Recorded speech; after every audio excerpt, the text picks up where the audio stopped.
The wind howled through the ancient streets of Paris, and as the fog crept in, the gargoyles on Notre Dame stirred. Their twisted stone faces, once frozen in time, now seemed to watch with intent. What secrets did these stone guardians hold? Were they simply protectors or something far more cryptic? An esoteric code hidden in plain sight, waiting for someone to unlock the forbidden knowledge? Tonight, as the fog thickens, a story of ancient wisdom and powerful guardians unfolds. One that has been lost to time, but might finally be revealed. But only if we dare to look closer. The wind howled through the narrow, cobblestone streets of Paris, cutting through the fog like a blade. It was a night like any other, or so it seemed. The streets were deserted, save for the occasional flicker of a lantern as a lone figure hurried past. But above, on the towering cathedral of Notre Dame, something else stirred. The gargoyles, those grotesque stone creatures perched high above the world, appeared to shift in the mist, their jagged features seeming to watch with an unnerving gaze. Eyes that had been still for centuries, frozen in time, seemed to come alive in the moonlight. They were not just protectors, not mere waterspouts to drain the rain, but guardians of a darker, far more cryptic secret. On nights like this, when the fog enveloped the city and the air was thick with a sense of mystery, it was easy to believe that these stone figures held a deeper meaning. Were they simply grotesque carvings designed to ward off evil spirits, as history has long claimed? Or was there something more, something far older, hidden within their twisted forms? Something that no one had dared to uncover, or perhaps even understand, for centuries. The story of gargoyles goes beyond their practical purpose. They are not merely ornaments of architecture or symbols of medieval superstition. They were deliberately placed in the highest, most visible places on cathedrals and churches, positioned to look down on the world, as though they were silently guarding something far greater than the structure itself. In the shadow of their stone eyes, there lies a mystery, an esoteric code embedded in their design, one that has eluded scholars, historians, and even the most curious minds for centuries. But what if these figures were not just guardians of the heavens but also keepers of secrets that were never meant to be revealed? What if their twisted faces, their outstretched claws, and their unnerving postures were not simply there to scare away demons or keep away evil, but to protect knowledge far more dangerous? Knowledge that the world was not ready to hear, and perhaps never would be. Imagine a time long ago, when the world was steeped in superstition, and the very architecture of society was an expression of the unknown. In an age where the church ruled over life and death, knowledge was power. But this knowledge wasn't just something anyone could access. It was something kept hidden away, reserved for the few who could unlock its secrets. And what better way to protect this forbidden knowledge than by embedding it in plain sight, wrapped in layers of symbolism and esoteric code, known only to the initiates? The gargoyles were more than just decoration. They were a message, a clue, a key to unlocking a hidden world of knowledge that the masses were never meant to understand. In the heart of the medieval period, the idea of hidden knowledge was not merely an abstract concept but a tangible force. Secret societies thrived in the shadows, passing down forbidden wisdom that challenged the very foundations of the church. These societies, whether the mysterious Knights Templar, the ancient alchemists, or the elusive Rosicrucians, held beliefs and truths that directly contradicted the teachings of the time. And so, they had to protect this knowledge, keeping it out of the hands of the general populace. But how could they ensure its survival without drawing the attention of those who would destroy it? Enter the gargoyles. These stone creatures, grotesque and often terrifying, were positioned high above the churches, out of reach but impossible to ignore. Their terrifying features were meant to frighten, to ward off evil. But what if that wasn't the full story? What if these terrifying faces were crafted to convey something far more complex, something that would be understood only by those who knew what to look for? The symbols and shapes carved into the gargoyles were not random. They were deliberate, encoded messages that told a story that had been kept hidden for centuries. What could these gargoyles reveal if we could decipher their code? What secrets could be uncovered if we dared to look closer? The more one examines these stone figures, the more one begins to notice patterns, symbols and motifs that seem to defy explanation.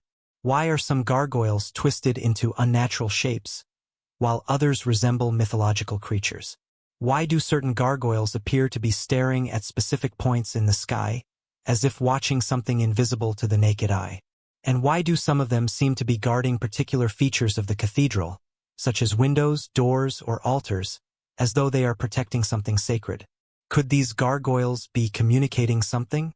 Could they be trying to tell us a story, hidden in plain sight, one that has been lost to time?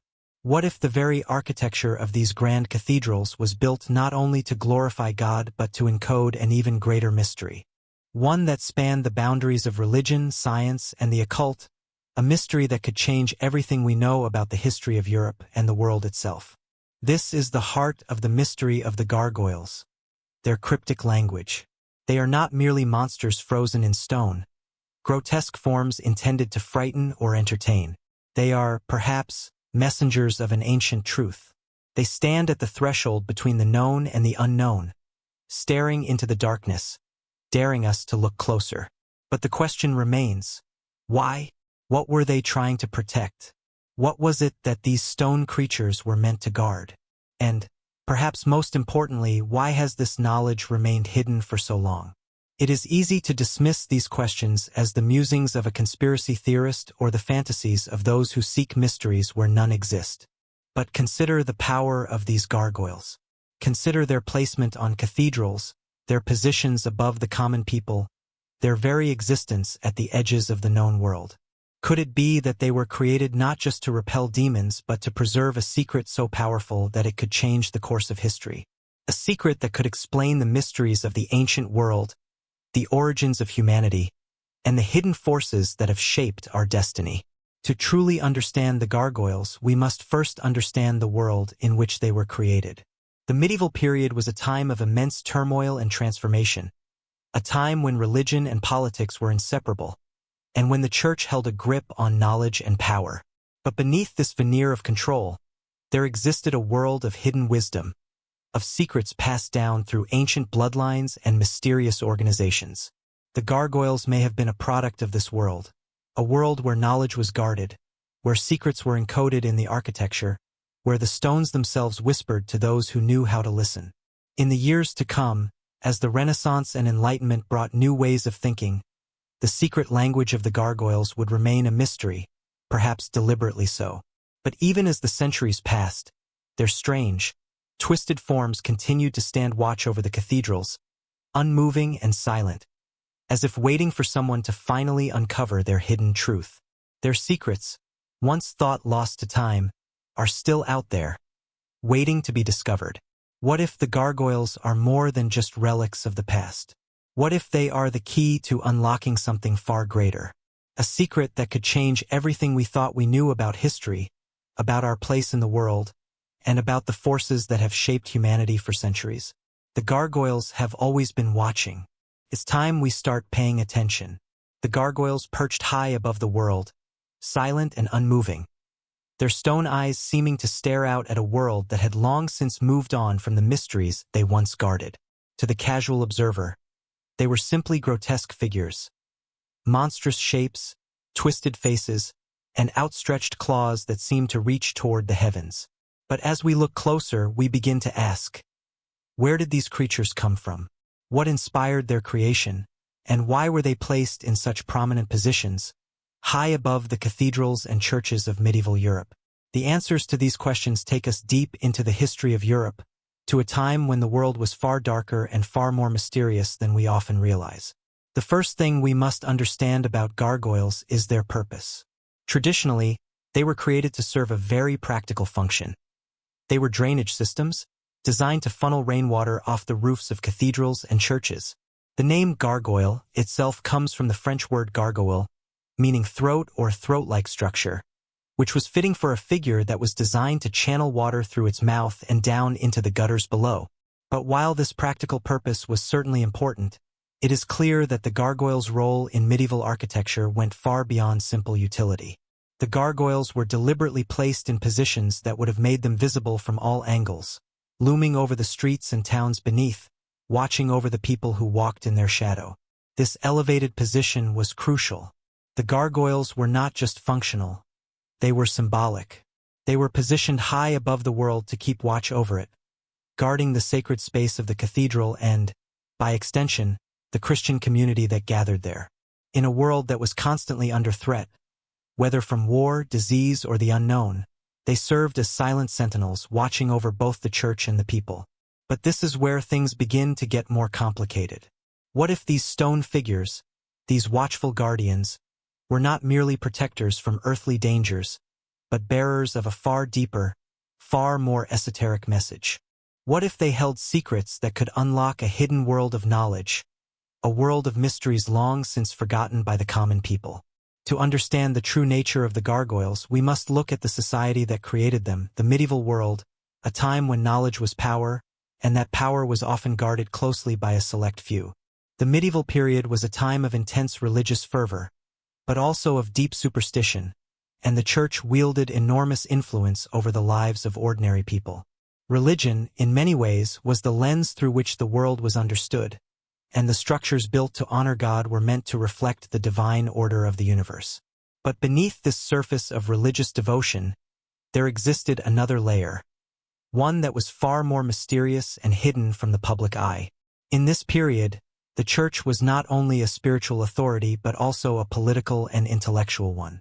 The medieval church controlled knowledge, and its priests and scholars held the keys to that knowledge. But not all knowledge was meant to be shared. There was a long tradition of esoteric wisdom, knowledge that was considered too dangerous or too sacred for the masses. This knowledge was often passed down in secret, through hidden symbols and codes, understood only by a select group of initiates. And this is where the gargoyles come into play.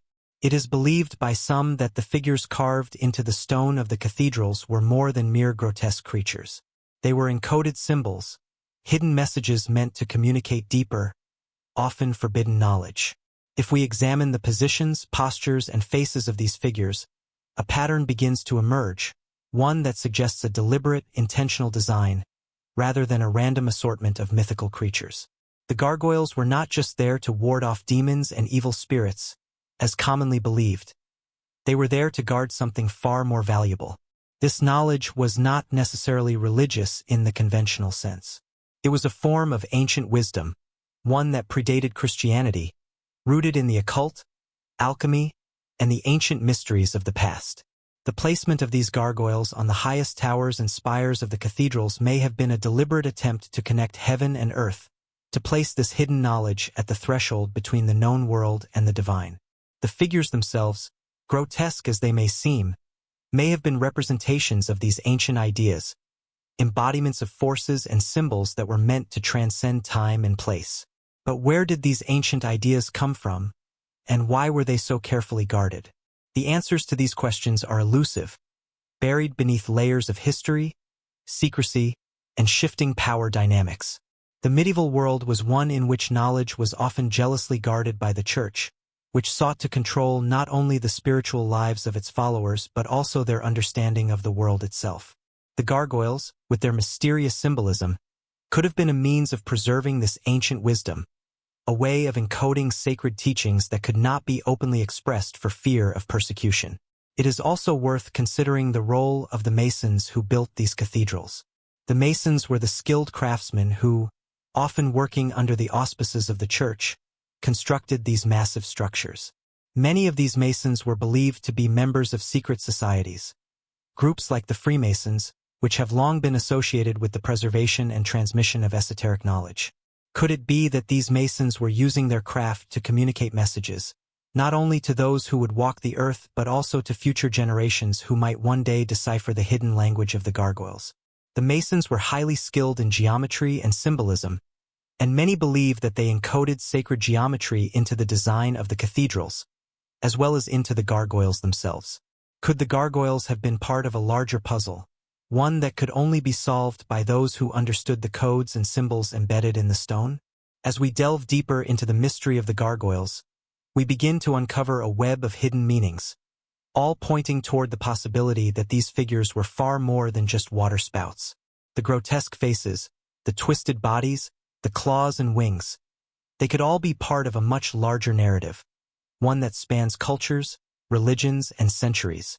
The gargoyles may have been created to represent the balance between the known and the unknown, between the forces of good and evil, between the human and the divine.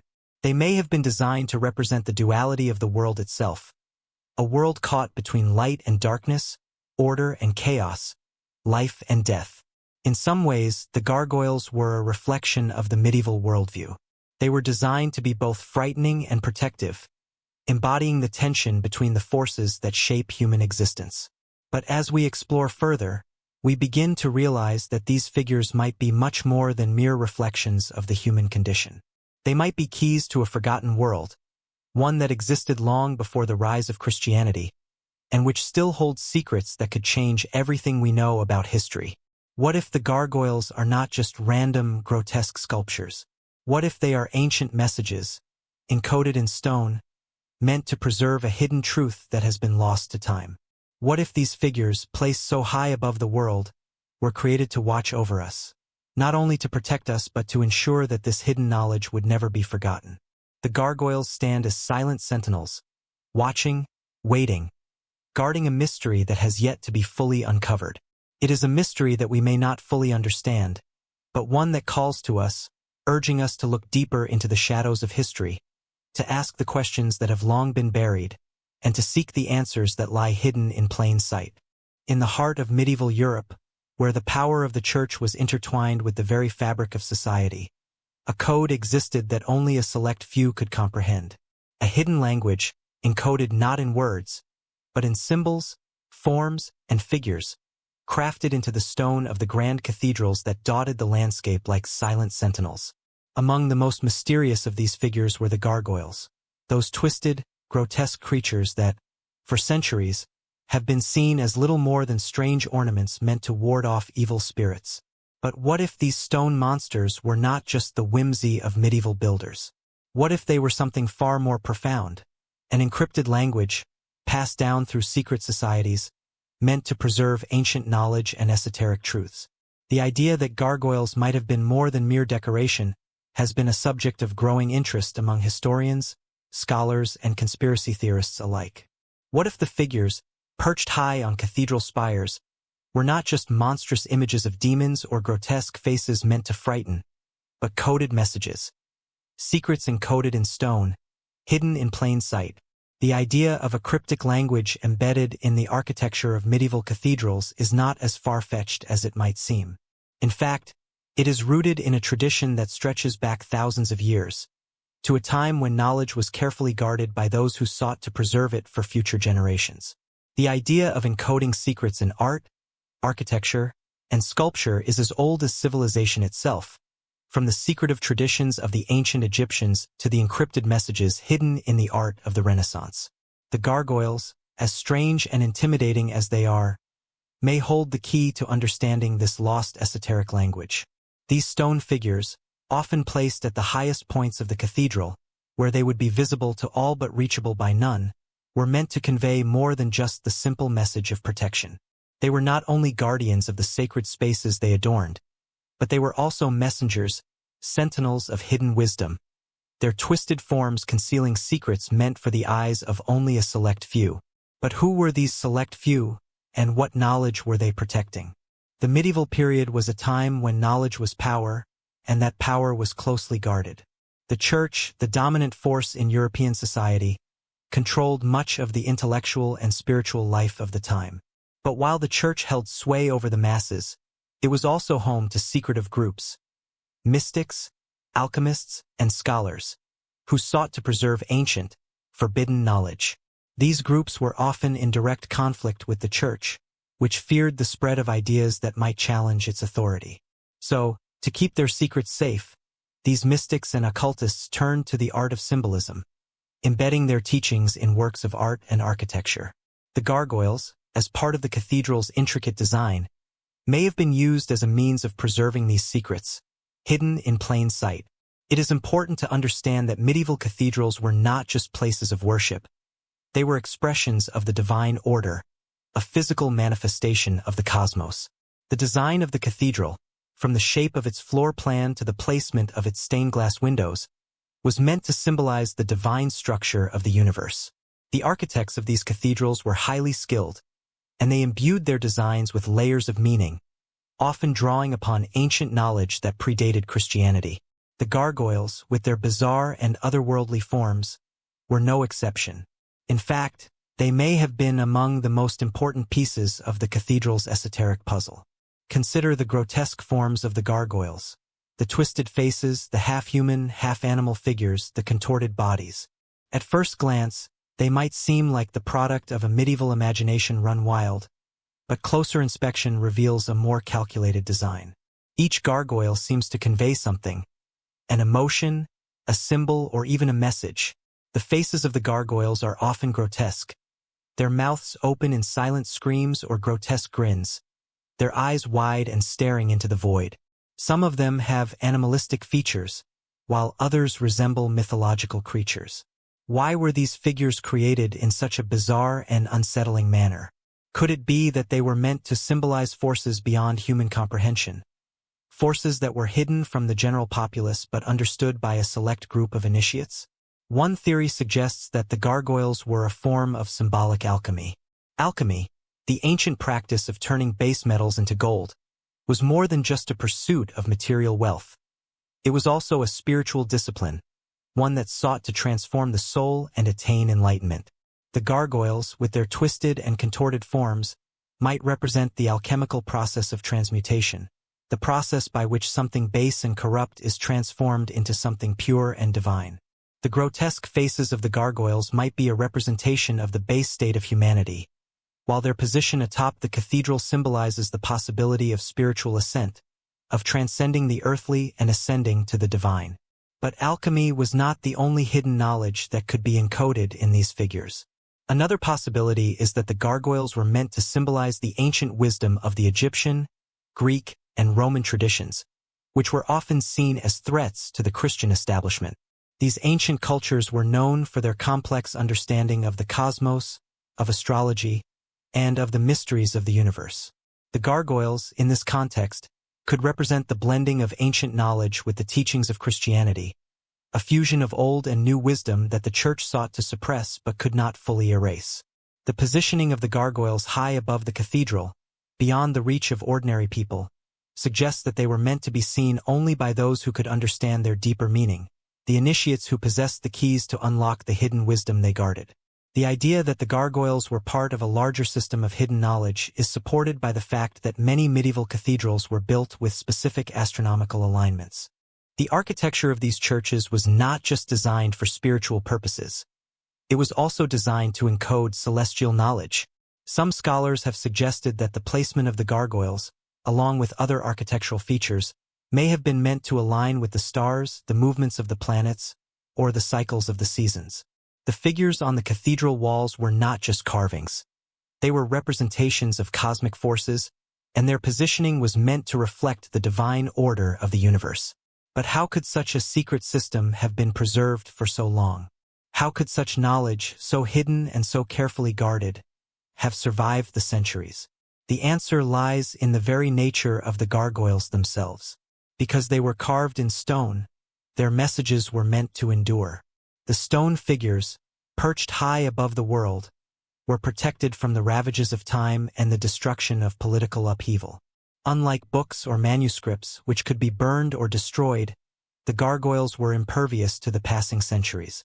They were made to last, to stand as silent witnesses to the passing of time, their messages encoded in their very forms, waiting for someone to unlock their secrets.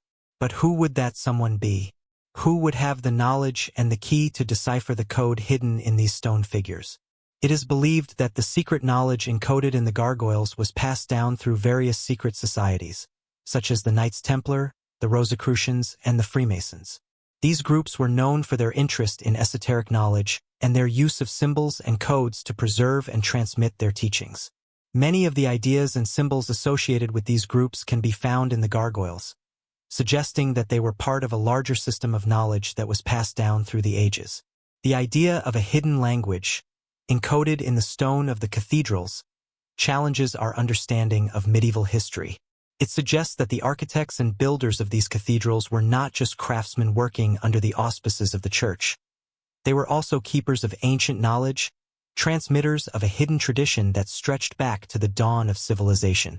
The gargoyles, far from being mindless monsters, were part of a secret code, a language of symbols that conveyed a deeper, more complex understanding of the world. Their twisted, grotesque forms were not meant to be feared but understood, to be decoded by those who could see beyond the surface and grasp the hidden truths that lay beneath. The gargoyles, it seems, were not just protectors of the sacred spaces they adorned. They were protectors of a secret knowledge, a knowledge that, if fully understood, could change the way we see the world. They were silent witnesses to the unfolding of history, guarding a treasure trove of wisdom that has remained hidden for centuries. And now, as we stand at the threshold of this mystery, the question remains: are we ready to unlock the secrets that lie hidden in the stone? Are we prepared to decipher the code that the gargoyles have kept for so long? Or will we, like so many before us, turn away, unable or unwilling to understand the message that has been waiting for us all along? In the world of medieval architecture, cathedrals were not just places of worship. They were complex, symbolic representations of the universe itself, designed with a level of intricacy that went far beyond the religious doctrines they were meant to uphold.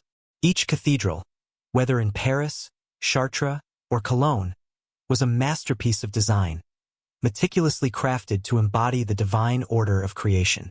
But what if these towering structures, so full of light, color, and divine purpose, were also designed as something else, something more secretive, more esoteric? What if they were encrypted maps, complex diagrams meant to be read not only by the faithful, but by those initiated in ancient, hidden knowledge? In this context, the gargoyles, those stone creatures perched high above the world, are not just curious decorative elements. They are part of a vast, cosmic blueprint, a structure embedded in the very fabric of the cathedral itself. The idea that these grand churches could hold hidden meanings and cryptic symbols is not a new one. In fact, many scholars have long suggested that the design of medieval cathedrals was far more intentional and complex than simply being a display of Christian piety. The architects who designed these magnificent structures were not only builders, they were also initiates into a tradition of sacred geometry, alchemy, and cosmic symbolism that dates back to the ancient world. This tradition, which was passed down through the ages, involved encoding complex ideas into architecture, using the very structure of buildings as a means to communicate hidden wisdom to those who knew how to read it. The layout of a cathedral was often symbolic of the cosmos itself. The floor plan, the placement of altars, and even the arrangement of columns and arches were all carefully designed to represent the order of the universe. For example, the crossing of the nave and transept, where the two arms of the cross-shaped building met, symbolized the intersection of the spiritual and the material worlds. The height and grandeur of the cathedral spires were designed to reach toward the heavens, symbolizing the ascent of the soul toward God. But what if this cosmic order was not just meant to reflect the divine but also to encode deeper, more hidden truths, truths that were meant to be deciphered not by the general population, but by those who were trained to see beyond the surface of things? One of the most fascinating aspects of medieval cathedrals is the use of sacred geometry. This ancient system of mathematical proportions and ratios was believed to be a key to understanding the divine structure of the universe. Sacred geometry was used to create harmonious designs that mirrored the natural world and the cosmos. The proportions of a cathedral's design, its height, width, and depth were not arbitrary. They were intended to reflect the underlying mathematical order of the universe. Some scholars argue that the builders of these cathedrals, many of whom were members of secret societies like the Freemasons, used sacred geometry to encode hidden knowledge into the very structure of the building itself.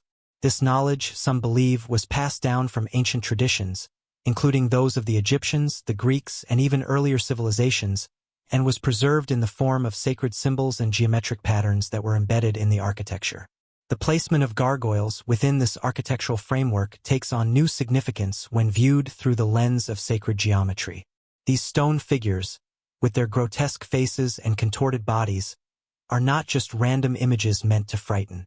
They are carefully placed markers in a much larger design, silent sentinels that watch over the cathedral and, by extension, the cosmic order it represents. The gargoyles may have been designed to reflect specific geometric principles, or they could have been placed in alignment with key celestial events, equinoxes, solstices, or specific star constellations. The idea that medieval builders might have encoded astronomical and geometric knowledge into the very fabric of the cathedral is not as far-fetched as it might seem. After all, many ancient cultures, from the Egyptians to the Mayans, built their monuments to align with the stars, using celestial events as a means of measuring time and marking important moments in the spiritual calendar. One of the most striking features of many medieval cathedrals is their alignment with specific points in the sky. Some scholars suggest that the entire layout of the cathedral was intended to mirror the movements of the heavens. For example, the placement of the main entrance, the orientation of the building, and even the placement of key features like the altar or the stained glass windows may have been aligned with astronomical phenomena. In this context, the gargoyles could be seen as part of a larger astronomical map, their positions chosen to reflect specific constellations, planetary movements, or even the alignment of the stars during important religious or historical events. The idea that the cathedral itself was a cosmic diagram, with the gargoyles serving as markers, offers a compelling explanation for why these creatures were positioned so deliberately and with such care. But what knowledge, exactly, were the architects and builders of these cathedrals trying to preserve? The answer, some believe, lies in the traditions of ancient wisdom that were passed down through secret societies and mystic orders. These groups, which included the early Christian Gnostics, the Knights Templar, and later the Freemasons, were known for their interest in esoteric knowledge, ideas that challenged the orthodoxy of the Church and its control over spiritual and intellectual life. This hidden knowledge was often centered on themes of personal enlightenment, the pursuit of wisdom, and the understanding of the divine order of the universe. The Church, of course, viewed such teachings as heretical and sought to suppress them at all costs. But even in the face of suppression, this knowledge was preserved, often in the form of symbols, rituals, and practices that were hidden from the public eye. The gargoyles may have been part of this secret tradition, serving as guardians of ancient wisdom that had been encoded into the architecture of the cathedral itself. Their grotesque forms, twisted faces, and monstrous features may have been a way of communicating ideas about the duality of the universe: good and evil, light and dark, creation and destruction. The gargoyles' positions high above the cathedral, staring down at the world below, suggest that they were meant to serve as silent witnesses to the unfolding of cosmic events, protectors of secrets that could not be revealed to the uninitiated.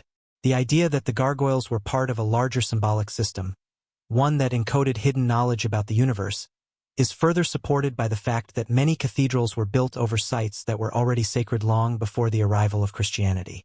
In some cases, the sites of medieval cathedrals were chosen specifically because they were believed to be imbued with spiritual significance. Many of these sites had been places of pagan worship or had long been associated with celestial phenomena. The builders of the cathedrals, who were often members of secret societies, may have recognized the importance of these sites and sought to incorporate them into the larger, symbolic design of the cathedral. By building their cathedrals on these sacred sites, they were, in effect, tapping into a deeper well of ancient knowledge, one that was encoded in the land itself. The idea of using architecture to encode hidden knowledge is not unique to medieval Europe. Across the world, ancient cultures have used buildings and monuments as a means of preserving sacred teachings and cosmic wisdom. The Egyptians, for example, designed their pyramids and temples to align with the stars, creating structures that embodied the divine order of the universe. The Greeks, too, used sacred geometry to create buildings that reflected the harmony of the cosmos. The same principles can be found in the design of medieval cathedrals, suggesting that the builders of these structures were not just creating religious spaces, but were also engaged in a much larger, more universal endeavor, one that sought to preserve ancient wisdom and connect the spiritual world with the physical. As we continue to explore the relationship between architecture and hidden knowledge, we begin to see the cathedral not just as a place of worship, but as a vast, cosmic diagram, a blueprint for understanding the universe itself. The gargoyles, those strange and unsettling creatures perched high above the world, are not mere figures of superstition or folklore. They are part of a much larger story, one that spans centuries and civilizations, a story that connects the spiritual and the physical, the known and the unknown. These stone guardians, silent and watchful, may hold the key to unlocking an ancient mystery, one that has been hidden in plain sight for centuries. The gargoyles, then, are not just relics of the past. They are symbols of a hidden language, a code embedded in the very fabric of the cathedral. They are part of a larger cosmic map, a diagram that points not just to the heavens, but to the secrets that lie hidden beneath the surface of reality. And as we look closer at these stone creatures, we begin to see that they are not just strange figures frozen in time. They are part of a living, breathing tradition, one that continues to speak to us, even now, if we are willing to listen.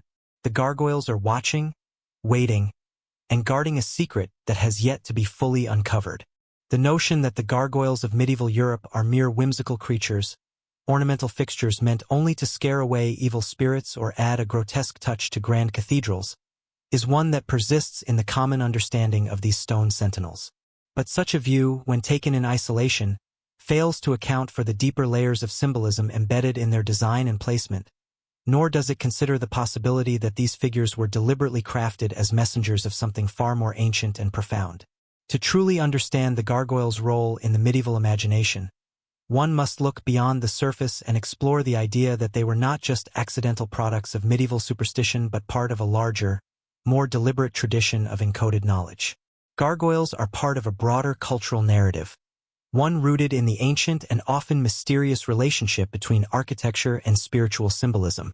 In a world where written knowledge was reserved for the elite few and oral traditions were subject to the whims of time, the idea of encoding esoteric wisdom in architecture, using stone and symbols as a language for those in the know, was not only practical but necessary. This tradition of embedding hidden messages in public art and architecture stretches back to the ancient world, from the Egyptian pyramids to the Greek temples and the Roman forums. These architectural wonders, like the cathedrals of the Middle Ages, were designed not only as places of worship, but as physical representations of cosmic principles, symbols of the harmony between the divine and the earthly realms. The gargoyles, positioned high above the masses, were not just meant to ward off evil or act as waterspouts. They were part of this grand design, and they were there to communicate hidden truths to those who could decipher them. Medieval cathedrals were often seen as microcosms of the universe, physical manifestations of the divine order of creation. They were intended to reflect not just the spiritual hierarchy but the very structure of the cosmos itself. The cathedrals were built to embody the principles of sacred geometry, which many believe to be the key to understanding the divine and unlocking the mysteries of the universe. This system of geometry, with its precise proportions and ratios, was thought to be a reflection of the perfect order that governed the cosmos. If the builders of these cathedrals were truly initiates into this ancient tradition of sacred geometry, then it stands to reason that every element of the cathedral, from the shape of the nave to the placement of the altar, was designed to convey a deeper, hidden meaning. The gargoyles, perched high above the cathedral's entrance, on the rooftops or the edges of spires, were not just symbols of protection, but carefully designed representations of cosmic forces, their forms infused with ancient knowledge that reached back to a time long before Christianity arrived in Europe. One of the most striking features of the gargoyles is their placement. High above the ground, out of reach of the common people who worshipped within the cathedral. They were positioned in a way that made them visible yet inaccessible. The figures of the gargoyles, with their twisted faces and grotesque forms, were meant to stand watch over the cathedral, guarding it from evil spirits and forces that might threaten the sanctity of the holy space. But what if their purpose was more than just protection? What if these stone creatures were not merely guardians of the sacred, but sentinels, watching over something far more important? The fact that they were placed in such prominent positions suggests that the gargoyles were intended to be more than passive observers. They were active participants in a larger cosmic drama.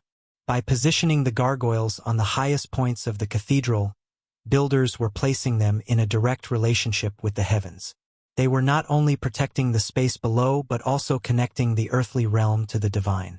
The height at which the gargoyles were placed symbolized a connection between the spiritual and the physical worlds, a bridge between the known and the unknown, the sacred and the profane. This connection between the earthly and the divine was a central theme in medieval thought, one that permeated much of the era's philosophy, theology, and art. It was believed that the physical world was a reflection of the spiritual world, and that by understanding the hidden forces at play in nature, one could unlock the secrets of the divine. This worldview was reflected in the design of the cathedral, which was often constructed to align with specific celestial events, such as the solstices and equinoxes. These alignments were not arbitrary. They were thought to be a way of connecting the earthly structure of the cathedral with the divine order of the universe. The gargoyles, in their high, lofty positions, were part of this cosmic design. Their placement was not just about protection, but about positioning these ancient symbols to reflect the larger patterns of the universe. In this context, the grotesque and often animalistic forms of the gargoyles take on new meaning. The twisted, contorted figures, with their faces frozen in silent screams or grotesque grins, are often interpreted as representations of demons or evil spirits. But could they represent something more complex? Could they symbolize the forces of nature, the primal energies that govern the cosmos, and the hidden aspects of existence that cannot be easily understood by the human mind? The gargoyles may not just have been figures of fear, but representations of the duality of existence, the balance between light and dark, creation and destruction, order and chaos. This duality, present in the symbolic geometry of the cathedral and reflected in the gargoyles' twisted forms, could be seen as a way of encoding ancient wisdom about the nature of the universe and the human soul. The gargoyles may have been designed to represent the forces that exist beyond the surface of reality, forces that shape the world but are not easily understood. They may have been placed on the cathedral to remind those who entered that there are mysteries at work in the world, forces that are both hidden and powerful, forces that must be respected and understood in order to attain true knowledge. The idea that the gargoyles were designed to represent hidden knowledge is supported by the fact that many medieval cathedrals were built in locations that had ancient spiritual significance.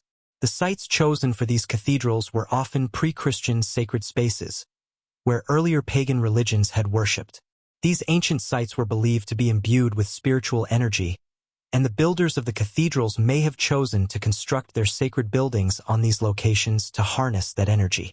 The alignment of the cathedral with celestial events, such as the rising of the sun or the movement of the stars, suggests that the builders of these structures were not just creating religious spaces, but were also attempting to encode ancient knowledge into the very fabric of the building itself. In many ways, the gargoyles are a reflection of the medieval worldview, a worldview that saw the universe as a dynamic interplay of forces, both visible and invisible, both understood and misunderstood. The gargoyles, perched high above the cathedral and staring down at the world below, are representations of this larger cosmic order.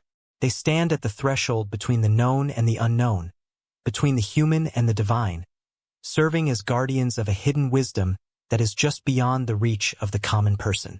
The figures carved into the stone of the cathedral are not merely decorative. They are symbols of the larger forces at play in the world, forces that govern not only the physical realm but also the spiritual one.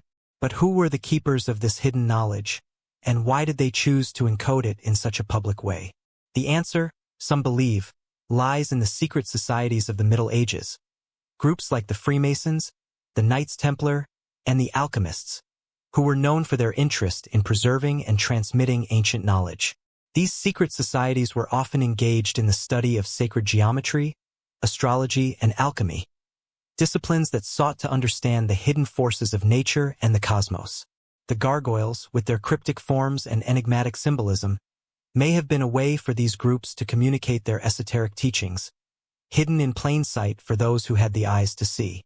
By placing these figures in the highest points of the cathedral, where they could not easily be accessed or understood by the uninitiated, the builders of these cathedrals were ensuring that this ancient knowledge would be preserved for future generations, even as it remained hidden from the masses. The gargoyles, far from being mere decorative elements, were part of a larger, more complex system of knowledge that was meant to be understood only by those who were able to decode their symbols. In this way, the gargoyles served as both guardians and messengers, protectors of ancient wisdom, hidden within the stone of the cathedral, waiting for those with the knowledge to decipher their cryptic language. The gargoyles, then, are not just strange, grotesque figures frozen in time. They are part of a larger, cosmic design, carefully placed within the architecture of the cathedral to communicate deeper truths about the universe and the human condition. They are symbols of a hidden language, a language that speaks of the forces at work in the cosmos, forces that can only be understood by those who are willing to look beyond the surface and see the world for what it truly is. The gargoyles are watching, waiting, and guarding a mystery that has yet to be fully uncovered. But as we look closer, we begin to realize that they are more than just protectors of the sacred. They are keepers of a secret knowledge, a knowledge that has been encoded into the very stones of the cathedral, hidden in plain sight for those who have the eyes to see. As we delve deeper into the history of the gargoyles and their mysterious role in medieval architecture, it becomes clear that they were not merely whimsical creations designed to serve as grotesque waterspouts or to frighten the masses. The gargoyles were much more than that. They were, in fact, part of an intricate symbolic language that reached far beyond the confines of the cathedral and into the very fabric of human history. This language was not one of words, but one of shapes, symbols, and hidden meanings, encoded into the stone by those who understood the deeper mysteries of the universe. To understand why the gargoyles were placed so high, why they were crafted with such detail, and why they were made so seemingly monstrous, we must look beyond the conventional view of these creatures and begin to see them as something far more complex and intentional. The medieval period was a time of great spiritual and intellectual ferment. The Church, as the dominant power in Europe, had immense influence over all aspects of life, spiritual, political, and intellectual. Yet, beneath the surface of religious orthodoxy, there existed a hidden tradition of knowledge that transcended the teachings of the Church. This knowledge was often encoded in symbols, hidden in art and architecture, and passed down through secret societies and mystic orders. These groups, many of whom operated in the shadows of the Church, were the true keepers of esoteric wisdom, wisdom that had been passed down from ancient times, through the Egyptians, the Greeks, and the Romans, and now to the builders of the great cathedrals. At the heart of this hidden knowledge was the belief that the world was a reflection of a greater cosmic order, a divine blueprint that could be understood only by those who were initiated into its mysteries. The medieval cathedral, then, was not just a place of worship. It was a living symbol of this cosmic order, an architectural manifestation of the divine principles that govern the universe. Every stone, every arch, every column was designed with sacred meaning. But the most mysterious elements of these cathedrals, the gargoyles, are the ones that have fascinated historians and scholars for centuries. These grotesque figures were placed at the highest points of the cathedral, often on the rooftops or the edges of spires, where they would be seen by the faithful but could not easily be reached. They were, in essence, positioned at the boundary between the earthly and the divine. The gargoyles, like sentinels, stood watch over the cathedral, guarding it from malevolent forces and protecting it from the dangers that lurked beyond the walls. But the fact that they were so high up, so distant from the eyes of the common people, suggests that they were not simply there to protect the physical space. They were there to protect something far more important, something far more hidden. The gargoyles, it seems, were not just guardians of the sacred, but keepers of an ancient knowledge, encoded in their very forms and hidden in the architecture of the cathedral. It is important to remember that in medieval Europe, knowledge was a commodity, a power that was closely guarded by the Church and other elite institutions. Only the clergy and the intellectuals had access to the most sacred texts, and even then, many of these texts were written in Latin or Greek, languages that the common people could not understand. But the architects and builders of the cathedrals were not bound by these restrictions. They were, in many ways, free to explore and incorporate a wide range of influences, many of which were not Christian in origin. The knowledge they encoded in the cathedrals was not just Christian theology, but a blend of ancient teachings from a variety of sources, including Greek philosophy, Egyptian mysticism, and even pre-Christian Celtic traditions. It is in this context that we begin to understand the true purpose of the gargoyles. The gargoyles were not just bizarre or grotesque figures. They were carefully crafted symbols, representing deeper cosmic principles. Some scholars have suggested that the monstrous forms of the gargoyles were meant to represent the chaotic forces of nature, the dark and primal energies that exist in the world but which are often hidden from the eye. These forces, which were not necessarily evil but simply part of the natural order, were embodied in the grotesque figures of the gargoyles. By placing these figures at the highest points of the cathedral, the builders were positioning them as protectors, guardians of the sacred space, keeping the chaotic forces at bay.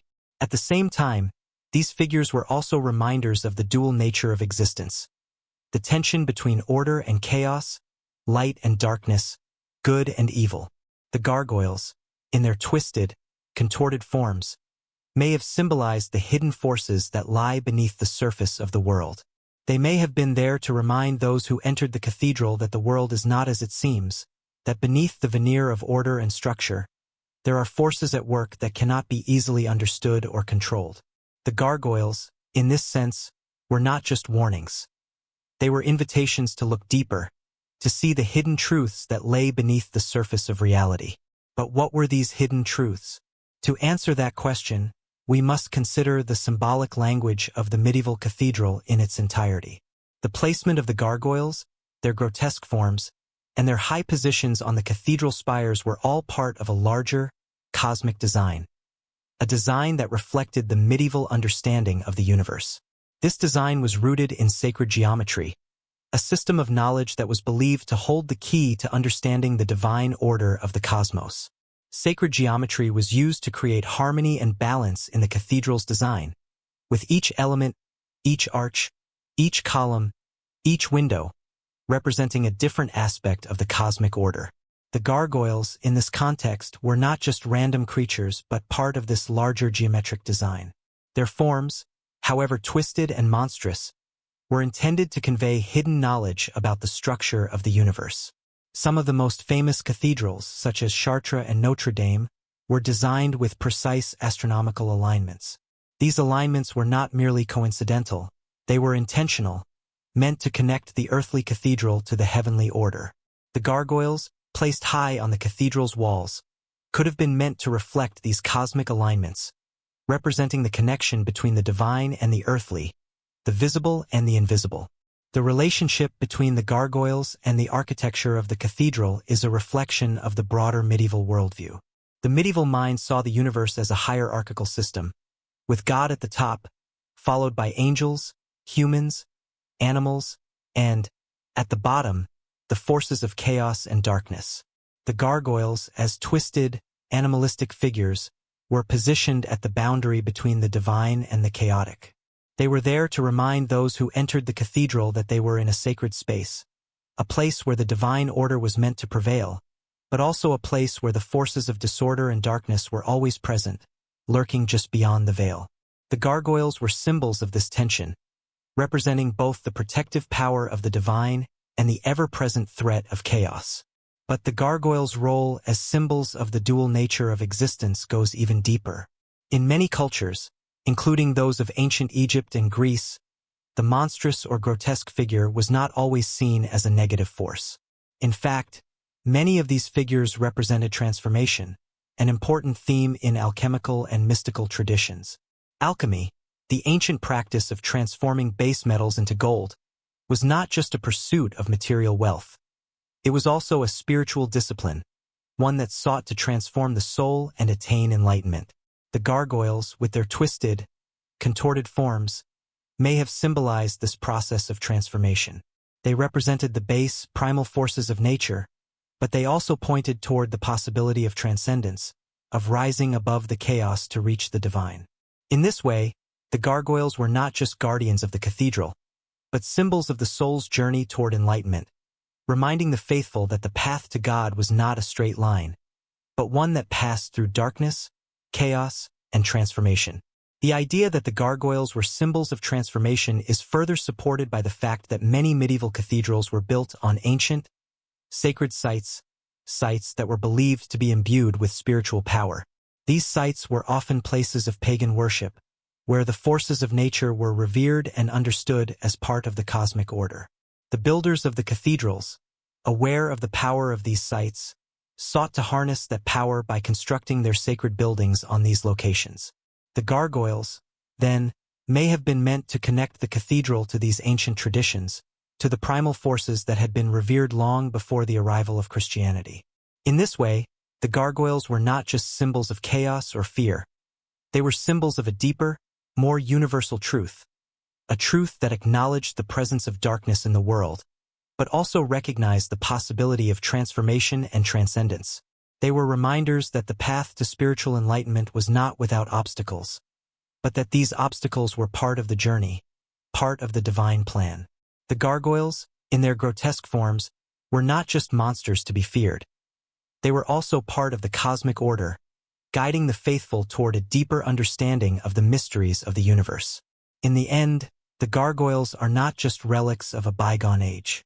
They are symbols of a hidden tradition, one that sought to encode ancient wisdom into the very stones of the cathedral. They are reminders that the world we see is not all that there is, that beneath the surface of reality, there are forces at work that we cannot fully understand. But these forces, far from being something to fear, are part of the larger cosmic dance that connects all things in the shadowed corners of medieval Europe, beneath the towering spires and stained glass windows of grand cathedrals. There existed a hidden language, a code so secretive that only a select few could hope to decipher it. This language was not one of words, but one of shapes, symbols, and artistic forms, a lexicon of secret knowledge embedded in the very fabric of sacred architecture. The gargoyles, perched high above the ground, silently watching over the cathedrals, were not simply ornamental figures or grotesque creatures designed to frighten the masses. These stone sentinels, often twisted and contorted in bizarre forms, were part of this encrypted language, an integral piece of a much larger, mysterious puzzle. The question, of course, is, what did these gargoyles communicate and to whom? The concept of hidden knowledge encoded into sacred structures is not a new one. Throughout history, various secret societies, mystics, and initiates have used art and architecture to convey teachings that were too powerful or dangerous to be openly shared. These teachings, often rooted in ancient traditions, were seen as a means of attaining spiritual enlightenment, but they were also dangerous in the wrong hands. The Church, in its quest to control not only the spiritual lives of people but also the intellectual and philosophical landscape of Europe, did everything in its power to suppress such knowledge. Yet, despite the best efforts of the Church, the knowledge persisted, hidden in plain sight, encoded into the very structures of the cathedrals that were meant to symbolize divine order and religious truth. In this secretive tradition, the gargoyles were far from mere decorative elements.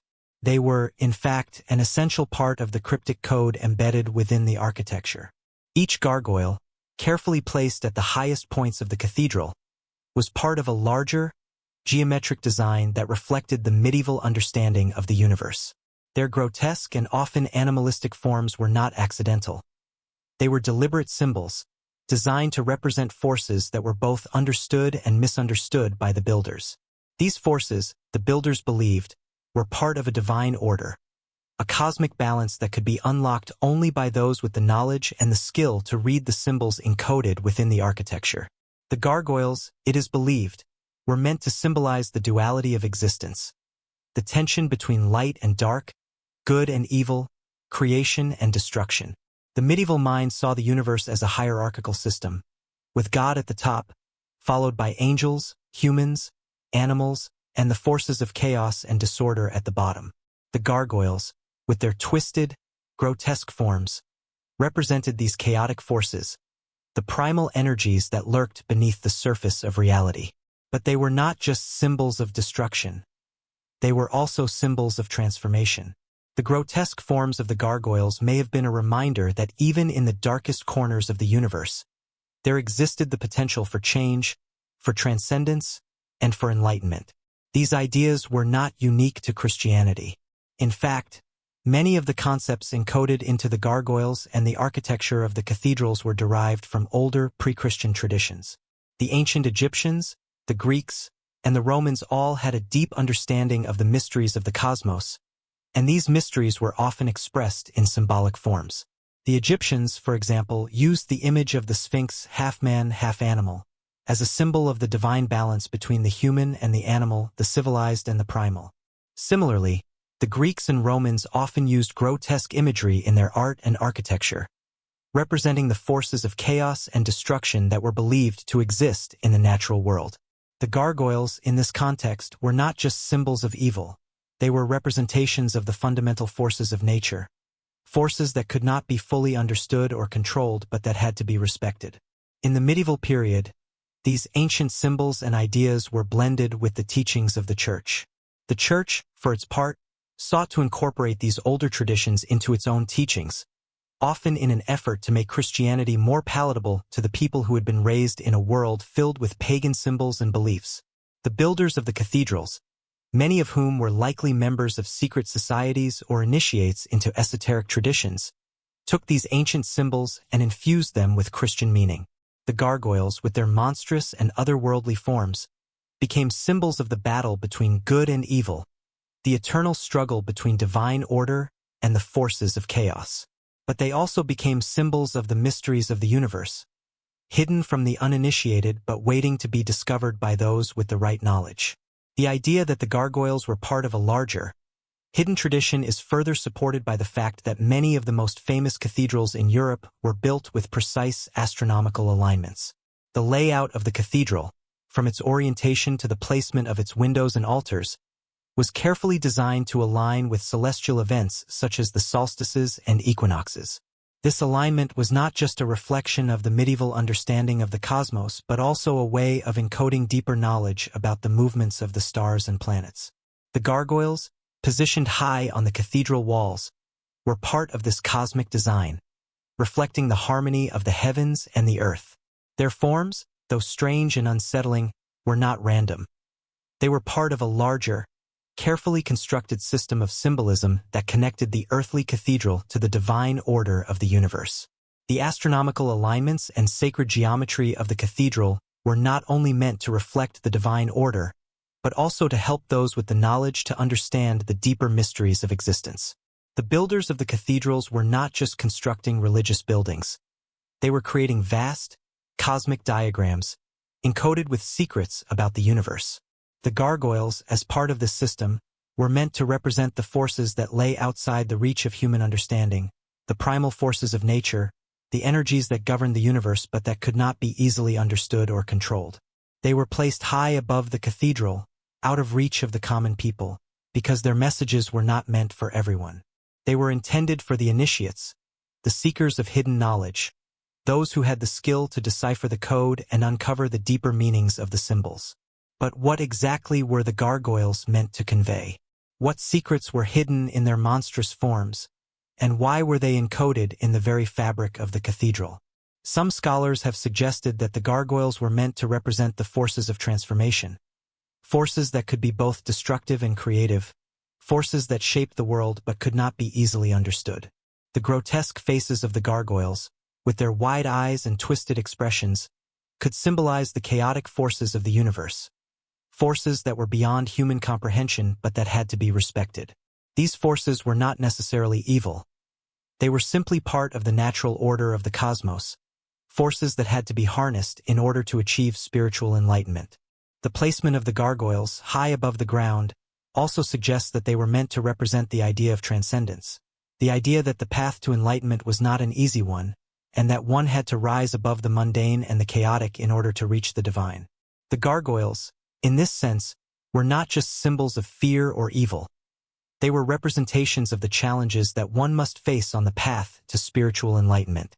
Their twisted forms, their monstrous faces, were reminders that the journey to the divine was not a simple one, that it was fraught with obstacles, with forces that could not be easily overcome. But these forces, in the end, were part of the divine order, and by overcoming them one could achieve the ultimate goal of spiritual transcendence. The gargoyles, then, were more than just protectors of the cathedral. They were symbols of the hidden knowledge encoded in the architecture, symbols of the forces that govern the cosmos and the human soul. They were part of a larger, esoteric tradition that sought to preserve ancient wisdom and pass it down to future generations. The builders of the cathedrals, many of whom were initiates in secret societies, used the gargoyles as a way to encode this knowledge, hidden in plain sight for those who could understand the symbols. The gargoyles, in their grotesque and monstrous forms, were not just warnings or guardians. They were messengers, sent to guide the initiated on their journey towards spiritual enlightenment. They were part of a language of symbols, a code that could be deciphered only by those who had the knowledge and the wisdom to understand it. And in this way, the gargoyles continue to watch over us, guarding the secrets of the past, waiting for the right eyes to unlock their hidden message.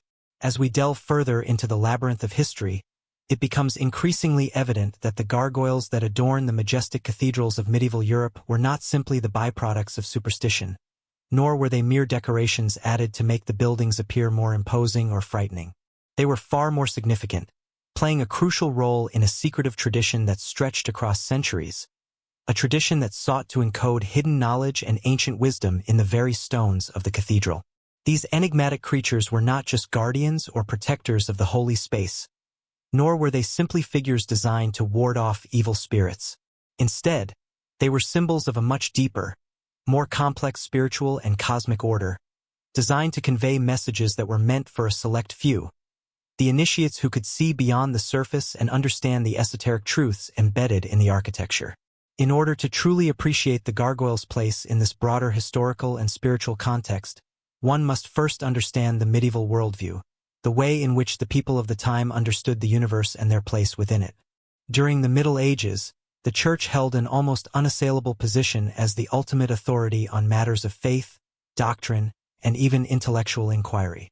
The vast majority of people accepted the Church's teachings without question, as the Church had a monopoly on knowledge and education.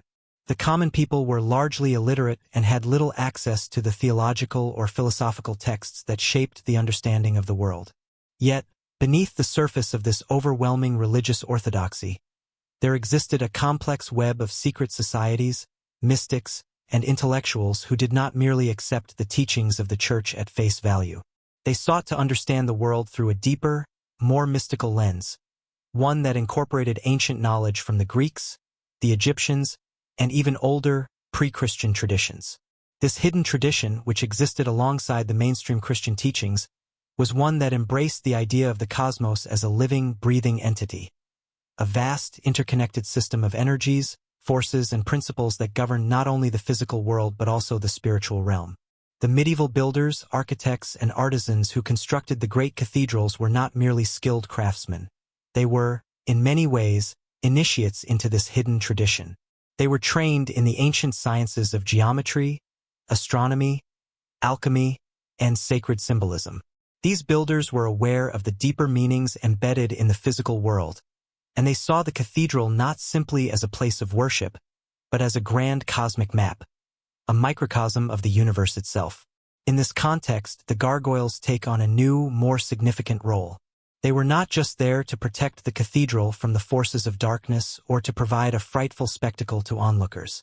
They were, instead, part of a much larger symbolic system, one that sought to communicate the mysteries of the universe and the divine order through art and architecture. Each gargoyle, with its grotesque, often monstrous features, was a carefully crafted symbol designed to convey specific spiritual and cosmic truths. The grotesque nature of the gargoyle, far from being a mere artistic flourish, was a deliberate choice.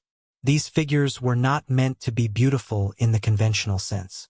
Instead, they were meant to convey the duality of existence, the tension between the material and the spiritual, between creation and destruction, between order and chaos. The positioning of the gargoyles on the cathedral also carries significant symbolic weight. They were placed high above the cathedral, on the roofs and spires, far out of reach of the average person. This elevation was not coincidental. The builders of the cathedrals understood that the placement of certain elements in the physical world had spiritual significance. The height of the gargoyles represented the connection between the earthly realm and the celestial realm, the place where the divine and the mundane intersected. The gargoyles, perched above the people, were like spiritual sentinels, watching over the faithful below, guarding the sacred space from malevolent forces. However, the very fact that they were so high up, so distant from the people, suggests that they were more than just guardians of the cathedral. They were, in a sense, keepers of hidden knowledge, protectors of ancient wisdom that was not meant to be easily understood by all. The notion that the gargoyles were part of a secret language of symbols, one that conveyed hidden knowledge to the initiated, is not a new idea. Scholars and historians have long speculated that the builders of the cathedrals, many of whom were likely members of secret societies such as the Freemasons or the Knights Templar, embedded esoteric teachings into the very fabric of the architecture. These secret societies, which were often at odds with the Orthodox Church, preserved ancient knowledge and wisdom that had been passed down through the ages, from the time of the ancient Egyptians, through the Greeks, and into the medieval period. The gargoyles, in this sense, were not just passive elements of the cathedral's design. They were active participants in a larger, cosmic drama, representations of the hidden forces that govern the universe, forces that could be understood only by those who had been trained to see the world in a different way. The symbolism of the gargoyles, then, was not meant to be understood in a straightforward manner. These figures were not simply meant to represent demons or evil spirits, as they are often portrayed in popular culture. Instead, they were symbolic representations of the forces that exist in the world but are not easily understood. Forces that are both creative and destructive, forces that shape the world but are often hidden from view. The grotesque nature of the gargoyles may have been designed to represent these chaotic, primal forces, the energies of the natural world that exist beyond human control or comprehension. These forces were not inherently evil. They were simply part of the natural order, forces that could not be ignored or denied, but which had to be respected and understood. One of the most important aspects of the gargoyle symbolism is the idea of transformation. Many of the figures carved into the stone of the cathedral are not static, but dynamic, twisted, contorted, or transformed into hybrid creatures that combine human, animal, and monstrous elements. These figures, with their strange and unsettling forms, may have been meant to represent the process of spiritual transformation. In alchemical traditions, the process of turning base metals into gold was seen as a metaphor for the transformation of the soul. Similarly, the gargoyles may have been symbols of the soul's journey through darkness and chaos, a journey that ultimately leads to enlightenment and spiritual transcendence. The grotesque forms of the gargoyles, far from being symbols of evil, may have been meant to symbolize the challenges and trials that one must overcome in order to achieve spiritual awakening. This idea of transformation is deeply rooted in the medieval understanding of the universe. The medieval worldview was one in which the physical world was seen as a reflection of the spiritual realm, and the forces of nature, chaotic and unpredictable as they were believed to hold deep spiritual significance. The gargoyles, with their animalistic and monstrous features, may have been representations of these natural forces, but they were also part of the divine plan. The builders of the cathedrals understood that in order to reach the divine, one must first face and overcome the chaos and disorder that exists in the world. The gargoyles, then, were not just grotesque creatures to be feared. They were symbols of the forces that had to be faced, understood, and transformed on the path to spiritual enlightenment. The gargoyles' role in this larger cosmic order is further underscored by their placement in the cathedral's architecture. The height at which they were placed, far above the people yet still within view, suggests that they were not simply there to frighten or protect. They were positioned in a way that allowed them to act as intermediaries between the earthly and the divine. The gargoyles were watchful sentinels, standing guard over the sacred space, but they were also reminders of the larger forces at play in the universe. They were part of the cosmic diagram encoded into the architecture of the cathedral, a diagram that reflected the medieval understanding of the universe as a harmonious, interconnected system of forces. In this way, the gargoyles are not simply relics of a bygone era. They are part of a living tradition, one that sought to preserve and transmit hidden knowledge across generations. The builders of the cathedrals, who were often members of secret societies or initiates into esoteric traditions, encoded this knowledge into the very structure of the cathedral, using symbols, shapes, and figures to communicate ideas that could not be expressed in words. The gargoyles, with their strange and unsettling forms, were part of this system of communication, a visual language that spoke to those who had the eyes to see. Their grotesque features and strange symbolism were not meant to be understood by the masses, but by the few who had the knowledge to decode them. As we look at these stone creatures today, perched high above the ground, it is easy to dismiss them as nothing more than relics of a long-forgotten time, strange figures left behind by an ancient civilization. But if we look closer, If we see them not as isolated pieces of architecture but as part of a larger, more intricate design, we begin to understand that they were never meant to be just passive ornaments. They were, and continue to be, part of a deeper, hidden language, one that speaks of cosmic forces, of transformation, and of the mysteries of the universe. The gargoyles, like the cathedrals themselves, are symbols of a world that is far more complex and mysterious than we might have ever imagined, guardians of secrets that have been encoded into the very fabric of our history. The question of why the gargoyles exist, in such elaborate and often disturbing forms, is one that has puzzled scholars, artists, and historians for centuries. To truly understand their significance, we must not only look at the iconography of these stone creatures, but also consider the philosophical, spiritual, and esoteric beliefs that shaped their creation. The gargoyles, often misunderstood as mere decorative elements, actually hold a deeper meaning within the framework of medieval architecture. A meaning that was hidden from the general public but preserved for those with the knowledge to decode it. The presence of gargoyles on the cathedrals, perched high above the people, is more than just ornamental. These grotesque figures, while visually arresting, were meant to communicate a message, a lesson, or perhaps even a warning. As we explore the meaning behind the gargoyles, it's important to first understand the larger context of medieval spirituality. The Middle Ages were not merely a period of religious devotion and church authority. They were also a time of deep spiritual conflict, intellectual discovery, and, for many, an intense struggle with faith. The Church, which had a vice-like grip on intellectual life, controlled what knowledge was available to the masses and what was considered heretical.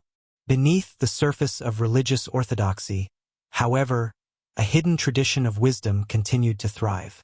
This wisdom, much of it rooted in ancient practices, was carefully guarded by a select group of intellectuals and secret societies. The builders of the cathedrals, many of whom were likely part of these secret traditions, encoded this wisdom into the very fabric of their architectural creations.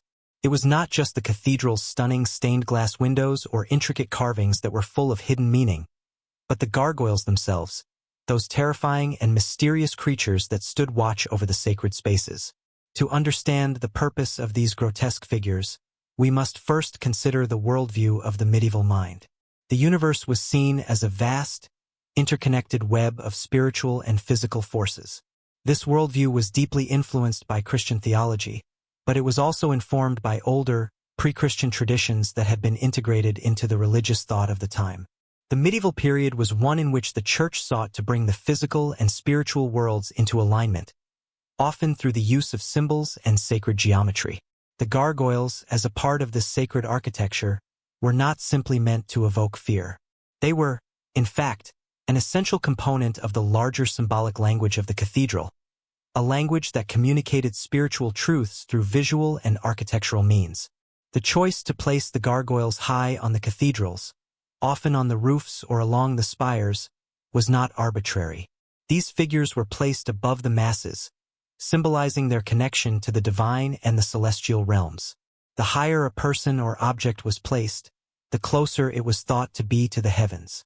Thus, the gargoyles' elevated positions were part of their symbolic role as guardians of the sacred space, protecting the cathedral from evil forces and malevolent spirits. But they also represented something more profound, a reminder of the duality that existed in the universe, and the struggle between light and darkness, good and evil. In this context, the gargoyles were not simply terrifying, grotesque figures. They were symbols of the primal forces of chaos and nature, forces that existed beyond human control but which were also integral to the balance of the world. The symbolic role of the gargoyles as guardians of sacred spaces is also connected to their role in medieval cosmology. The medieval worldview was shaped by a belief in the cosmic harmony between heaven and earth. The cathedral itself was conceived as a microcosm of the universe, with its design reflecting the cosmic order. The gargoyles, positioned at the highest points of the building, were meant to represent the forces that lay outside the reach of human understanding, forces that were often mysterious, chaotic, and potentially destructive. But these forces were not inherently evil. In many ancient traditions, chaos was seen as a necessary counterpart to order, a force that gave birth to creation and transformation. The gargoyles, with their monstrous forms and distorted features, were symbolic representations of this chaos, forces that had to be acknowledged, understood, and ultimately transcended in order to attain spiritual enlightenment. This duality, between chaos and order, destruction and creation, was a central theme in many mystical traditions of the medieval period. Alchemy, the ancient practice of transforming base metals into gold, is one such example. The alchemists believed that in order to achieve spiritual enlightenment, one had to undergo a process of transformation, in which the base and corrupted parts of the soul were purified and transmuted into something divine. This transformation was often symbolized by the crucible, where base metals were melted and purified. The gargoyles, in their twisted and monstrous forms, could be seen as symbols of the impurities of the world, the base elements that needed to be transformed before one could reach spiritual perfection. Just as alchemists sought to transform base metals into gold, so too did the gargoyles represent the process of spiritual purification, a reminder that in order to ascend to the divine, one must first confront and overcome the darkness within. But the gargoyles were not just symbols of chaos or destruction. They also held a protective function. The placement of the gargoyles on the cathedral served as a reminder that, even in the midst of chaos and disorder, divine order still prevailed. The gargoyles' role as protectors of the sacred space was essential, as they were believed to shield the cathedral and its inhabitants from evil spirits and demonic forces. In this sense, the gargoyles were seen as intermediaries between the physical and spiritual worlds, guarding the space from malevolent influences while also serving as symbols of the balance between good and evil, order and chaos. Their grotesque features, often exaggerated to the point of monstrosity, served to ward off evil, striking fear into any malignant forces that might attempt to invade the sacred space. At the same time, the gargoyles were also reminders of the mysteries of the universe, mysteries that were not easily understood by the average person. In medieval Europe, knowledge was a closely guarded commodity. The vast majority of the population was illiterate, and the only people who had access to the sacred texts of the church were the clergy. However, the architects and builders of the cathedrals were often well-versed in the esoteric traditions of the time. These builders, many of whom were part of secret societies, encoded hidden knowledge into the very stones of the cathedral. The gargoyles were part of this hidden language, a language that communicated the mysteries of the cosmos and the divine order. The grotesque figures carved into the stone were not meant to be understood by everyone. Instead, they were meant to communicate a deeper, hidden truth to those who had the knowledge and the insight to see beyond the surface. The idea of secret knowledge encoded into the cathedrals is not a new one. Many scholars have long suggested that the builders of the great cathedrals were influenced by ancient mystical traditions, including those of the Egyptians, the Greeks, and the Romans. These traditions, which embraced the idea of sacred geometry and the mystical properties of numbers and shapes, were incorporated into the design of the cathedrals. The gargoyles, with their bizarre and often grotesque forms, were part of this larger symbolic system, representing forces that were both understood and misunderstood by the initiates of the time. The true meaning of these figures was hidden from the masses but preserved for those with the knowledge to decipher them. In many ways, the gargoyles represent a lost language, a symbolic system that has been obscured by time and history. The true purpose of these figures is not easily understood by modern audiences, who view them as relics of an age-long past. Yet, by examining the larger context in which the gargoyles were created, we begin to see that they were much more than simple statues or grotesque carvings. They were, in fact, part of a larger spiritual and cosmic framework, a framework that sought to communicate the deeper truths of the universe to those with the insight to understand them. As we consider the role of the gargoyles in this larger context, we must also remember that the Middle Ages were a time of intense spiritual and intellectual conflict. The Church, with its monopoly on knowledge and its control over the spiritual life of the people, was constantly at odds with those who sought to uncover hidden truths that were often deemed heretical or dangerous. The gargoyles, then, can be seen as symbols of this struggle, representing the forces of knowledge, chaos, and transformation that were kept hidden from the masses but preserved by a select few. They were, in a sense, the silent witnesses to a history of intellectual and spiritual resistance, guardians of a hidden tradition that sought to reveal the deeper mysteries of the universe.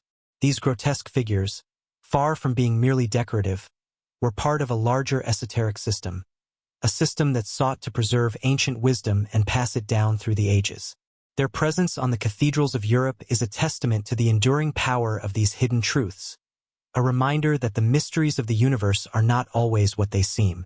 The more we explore the hidden layers of meaning behind the gargoyles, the more we realize how deeply intertwined they were with the medieval understanding of the cosmos, the nature of good and evil, and the relationship between mankind and the divine. For centuries, these grotesque figures stood watch over the towering cathedrals of Europe, their monstrous forms serving both as protectors and as powerful symbols of the forces at work in the universe. The more we unravel this tapestry of symbolism, the clearer it becomes that the gargoyles were not mere decorative elements but essential components of a complex system of thought, encoded into the very structure of the cathedrals to convey hidden knowledge, to remind people of the eternal battle between chaos and order, and to invoke a sense of mystery that resonated deep within the spiritual psyche of the medieval world.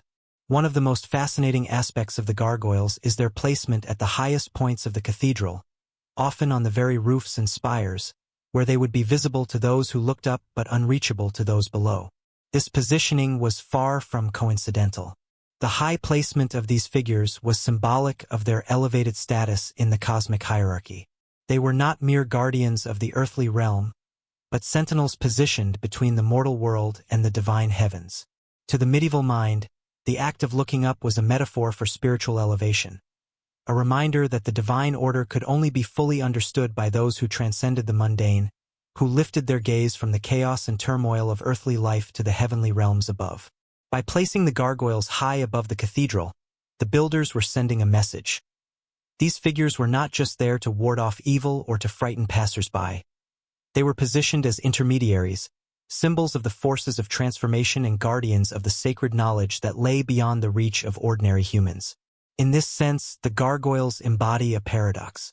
On the one hand, they are figures of fear and chaos, grotesque in appearance, distorted in their forms. Their faces are twisted in grimaces of agony or rage, their bodies often deformed or animalistic. These are not the figures of the serene, divine angels one might expect to find in sacred architecture. Yet, in their grotesqueness, they also embody a deeper spiritual truth, that transformation and enlightenment are not achieved through ease or comfort, but through struggle, through confrontation with the darker aspects of existence. The medieval mind, influenced by alchemical and mystical traditions, understood that spiritual ascension was not a linear, comfortable path. It was a journey fraught with challenges, dangers, and confrontations with the unknown. The gargoyles, with their unsettling and chaotic forms, were meant to remind the faithful that spiritual progress requires the overcoming of obstacles, both internal and external. They were symbols of the shadows that must be faced and transcended before one could reach the light. This theme of transformation is also rooted in the concept of alchemy, which was widely practiced and understood in the medieval period. Alchemists believed that in order to achieve spiritual enlightenment, one must undergo a process of inner purification, turning base material, both physical and spiritual, into something pure, something divine. This process was often represented by the transformation of lead into gold. Similarly, the gargoyles, with their grotesque and twisted forms, may have symbolized the base, primal forces that exist within all of us, the fears, desires, and negative emotions that must be confronted and purified in order to achieve spiritual enlightenment. In this sense, the gargoyles were not just symbols of chaos and destruction, but of the alchemical process itself, the transmutation of the base and the impure into something higher, something divine. The connection between the gargoyles and alchemical thought is not purely speculative. Medieval architecture, and particularly the design of the cathedrals, was deeply influenced by sacred geometry, a system of thought that blended mathematical principles with mystical and spiritual meanings. Sacred geometry was not just concerned with creating aesthetically pleasing designs. It was believed that the precise arrangement of shapes and forms had the power to channel divine energy, to bring the builder and the observer closer to the divine. The gargoyles, in their grotesque and exaggerated forms, were part of this system, representing the forces of chaos and transformation that existed in the universe, but also offering a path toward higher understanding and spiritual transcendence. The alchemists believed that in order to transform the soul, one had to confront and integrate the darker aspects of the self, just as the gargoyles, in their monstrous forms, confronted the viewer with the chaotic primal forces of nature. The symbolism of the gargoyles, however, does not end with their role as guardians or symbols of transformation. There is also a deeper layer of meaning related to their connection with the natural world. The medieval period was a time when humanity's relationship with nature was viewed through a spiritual lens. Nature was not just a physical environment, but a reflection of divine order, a world that was both sacred and full of mystery.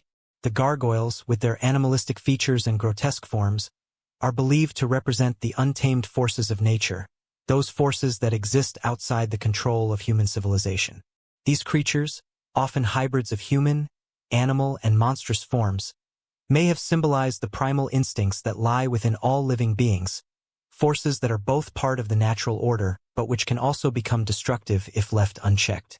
They served as a reminder that humanity was not separate from nature, but deeply interconnected with it.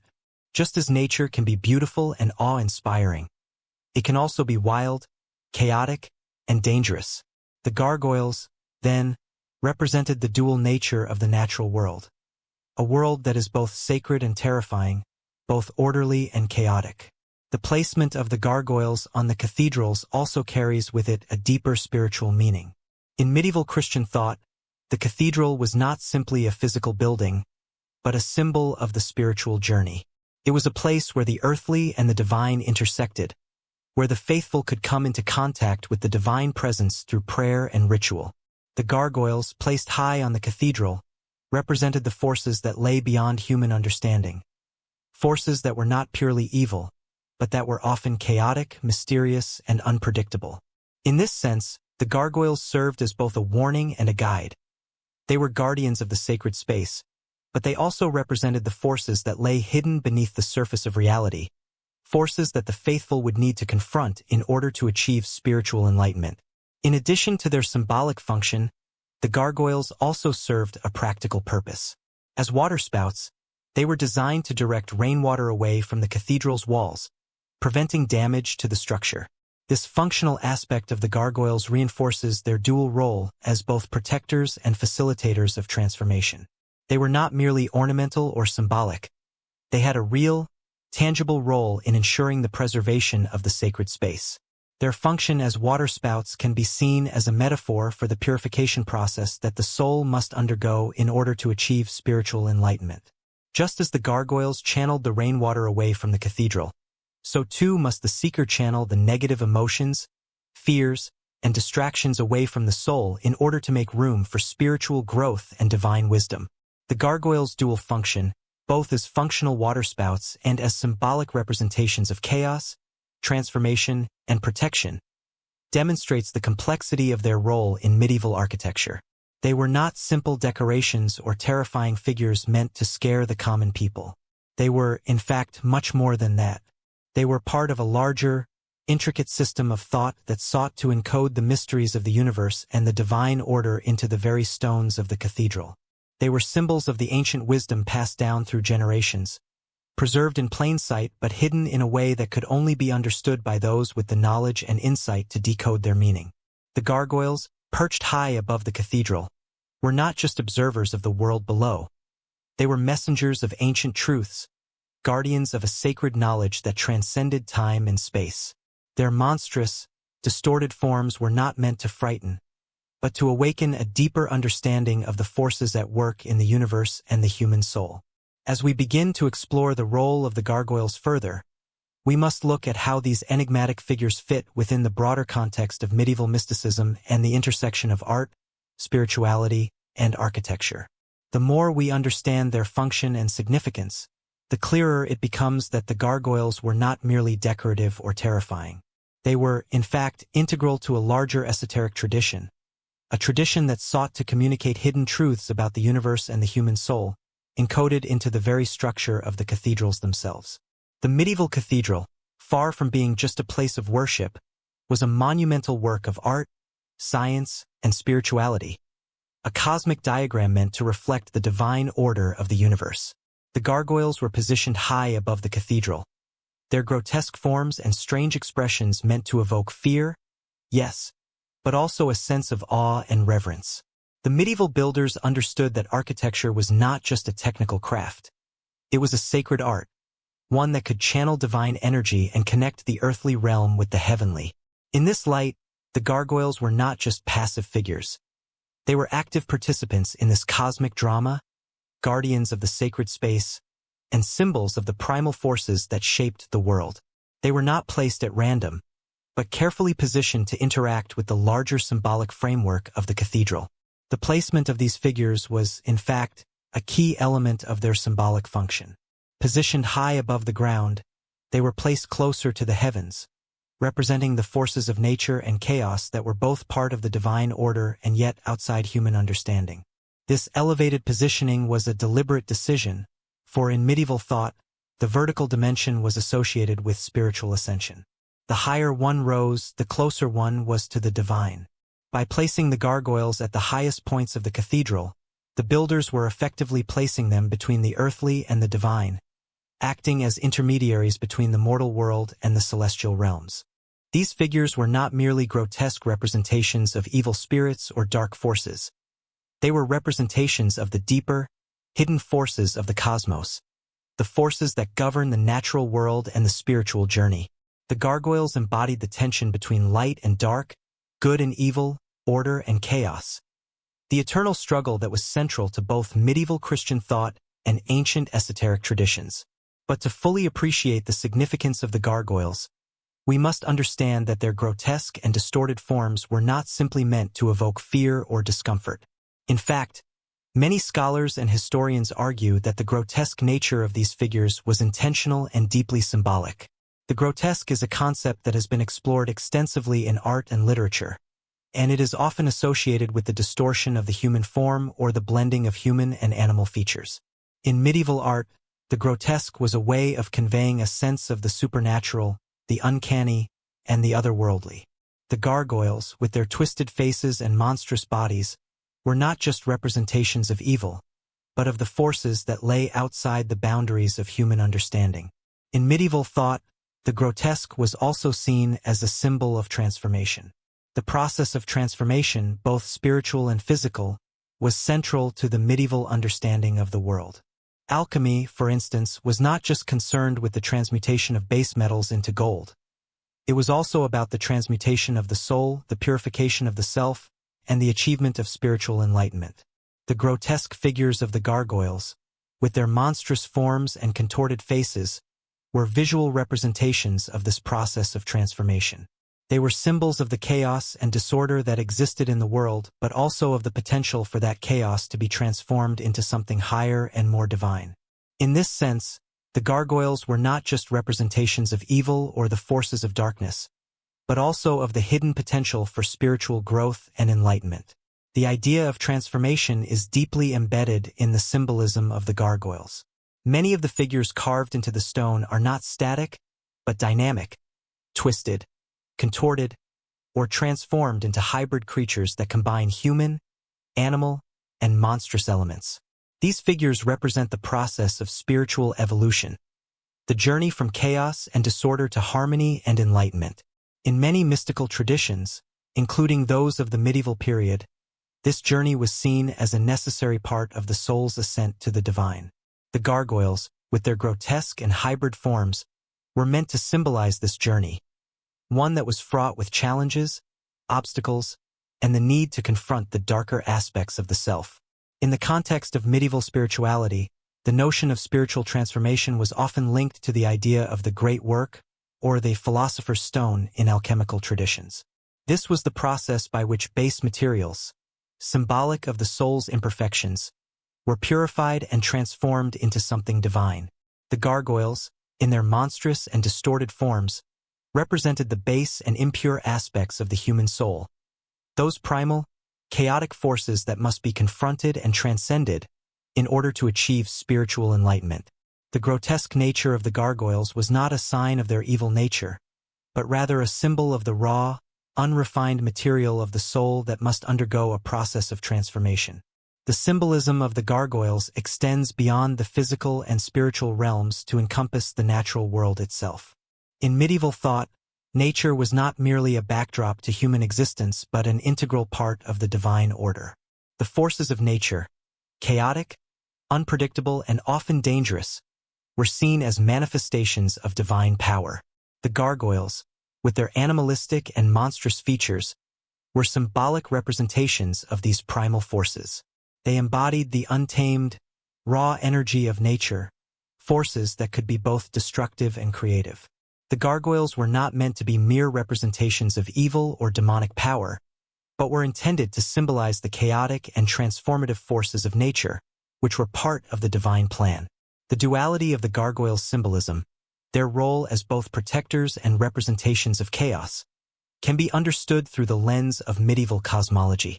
The universe was seen as a vast and interconnected system of forces, each with its own role in the cosmic order. The forces of light and dark, order and chaos, creation and destruction, were all seen as part of a larger, divine plan.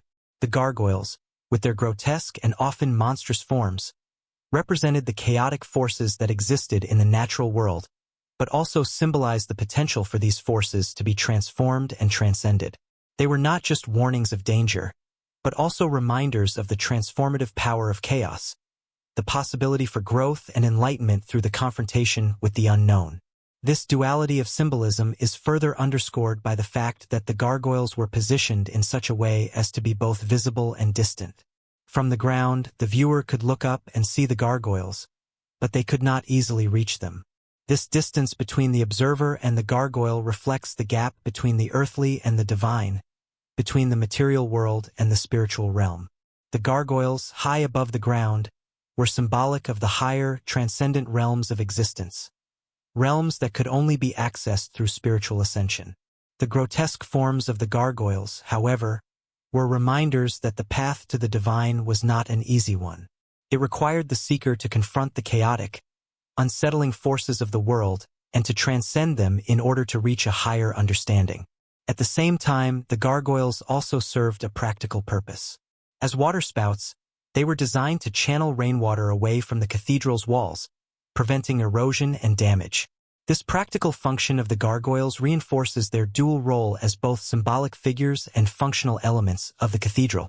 The gargoyles were not just there to serve as frightening representations of evil or chaos.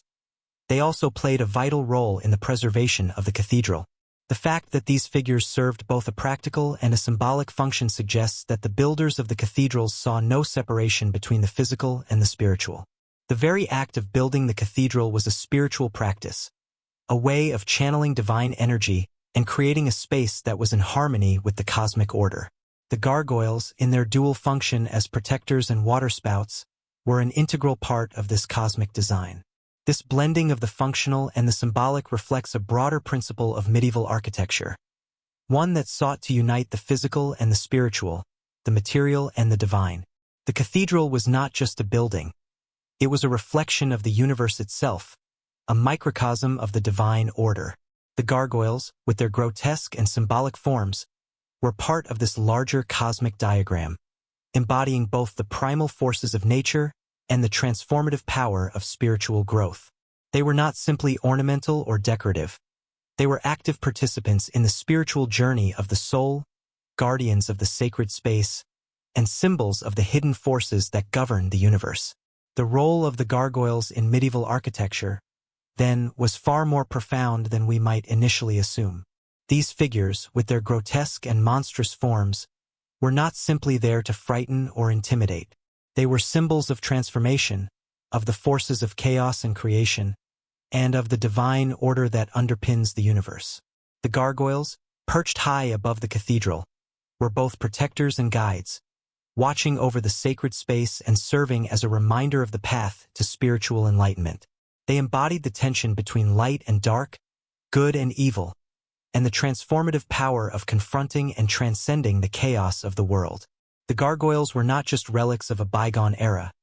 They were part of a larger spiritual and cosmic framework, a framework that sought to preserve ancient wisdom and transmit it. The intrigue surrounding the gargoyles deepens when we begin to consider their connection to ancient esoteric traditions, secret societies, and the cryptic language encoded into the very fabric of cathedral architecture. While their grotesque forms are often dismissed as mere decorative elements, these stone figures played a far more profound role in the medieval world. The builders and architects who crafted the great cathedrals of Europe were, in many cases, well-versed in sacred geometry, alchemy, and other hidden knowledge that had been passed down through generations. It is within this context of secrecy and initiation that the gargoyles reveal their true significance. The medieval period was a time of intellectual upheaval, and the rise of secret societies, such as the Freemasons and the Knights Templar, reflected the growing tension between the established religious authority of the Church and those who sought to preserve ancient, hidden wisdom. These societies were not merely organizations of builders or craftsmen. They were custodians of esoteric knowledge that had been passed down from antiquity. The knowledge they guarded was often in conflict with the Church's teachings, and it was encoded in ways that could only be understood by those initiated into their mysteries. The gargoyles, standing watch high above the cathedrals, were a part of this hidden tradition. They were more than just figures of fear. They were symbols of a deeper, esoteric truth, a language of stone that communicated the mysteries of the cosmos to those who could decipher them. In many ways, the gargoyles functioned as both protectors and keepers of these secrets. Positioned at the highest points of the cathedral, they were literally and figuratively removed from the masses, suggesting that the knowledge they embodied was not for everyone, but for a select group of initiates who could understand the deeper meanings encoded in their forms. The gargoyles served as guardians of a hidden spiritual tradition, one that existed alongside the dominant Christian narrative but was often at odds with it. In this sense, the grotesque figures were not merely there to ward off evil spirits. They were symbols of the ancient forces of transformation, chaos, and cosmic order, forces that could only be understood through initiation and spiritual enlightenment. This concept of a hidden language encoded in the cathedral's architecture is not new.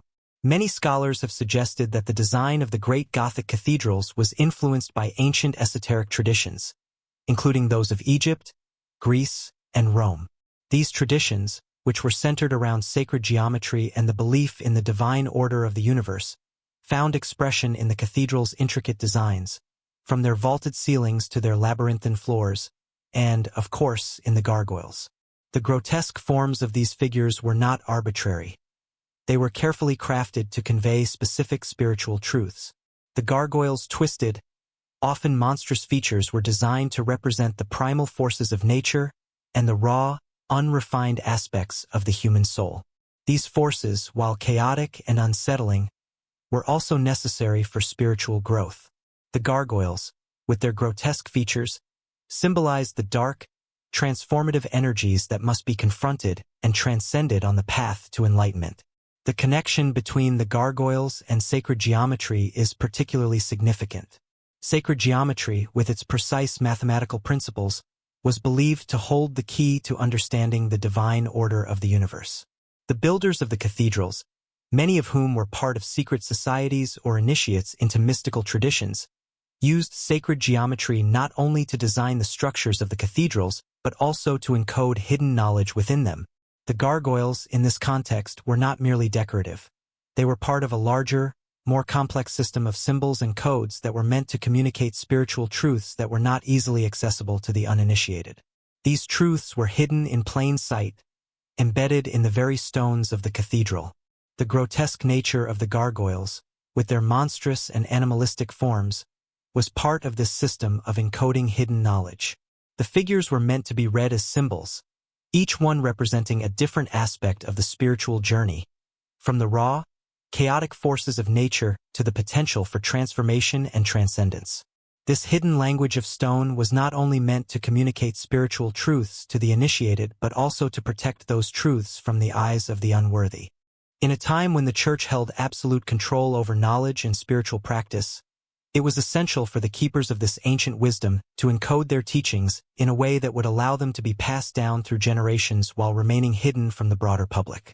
The gargoyles, with their grotesque and enigmatic forms, were part of this secretive tradition. They were symbols of the esoteric knowledge that was carefully guarded by the initiates, knowledge that was intended to be understood only by those who had the wisdom and the insight to decode it. The Freemasons, in particular, were heavily influenced by these esoteric traditions, and their involvement in the construction of many of Europe's great cathedrals has long been a subject of speculation. The Freemasons were a society of builders, but they were also a society of spiritual seekers. They believed that through the practice of sacred geometry and the study of hidden knowledge, they could gain a deeper understanding of the divine order of the universe. Many of the symbols that appear in Freemasonry, such as the compass and square, the all-seeing eye, and the intertwined triangles, are also found in the design of the cathedrals and in the form of the gargoyles. The connection between the Freemasons and the gargoyles suggests that these figures were not just artistic representations of chaos or evil. They were part of a larger system of spiritual symbolism, a system that sought to communicate the mysteries of the universe to those who were capable of understanding them. This hidden symbolism extends beyond the Freemasons to include other secret societies, such as the Knights Templar. The Templars, who were instrumental in the Crusades, were believed to have possessed ancient knowledge, some of which was thought to have been passed down from the time of the Egyptians and the Greeks. This knowledge, which included teachings on alchemy, sacred geometry, and the mysteries of the cosmos, was encoded in various forms, including the architecture of the cathedrals. The gargoyles, with their grotesque and often cryptic forms, were likely part of this hidden tradition, serving as symbols of the esoteric knowledge that the Templars and other secret societies sought to protect and preserve. By embedding these symbols in the very stones of the cathedral, the builders ensured that the knowledge would survive, even if it was not immediately understood by the general public. The Templars' connection to the gargoyles can be seen in the symbolism of transformation.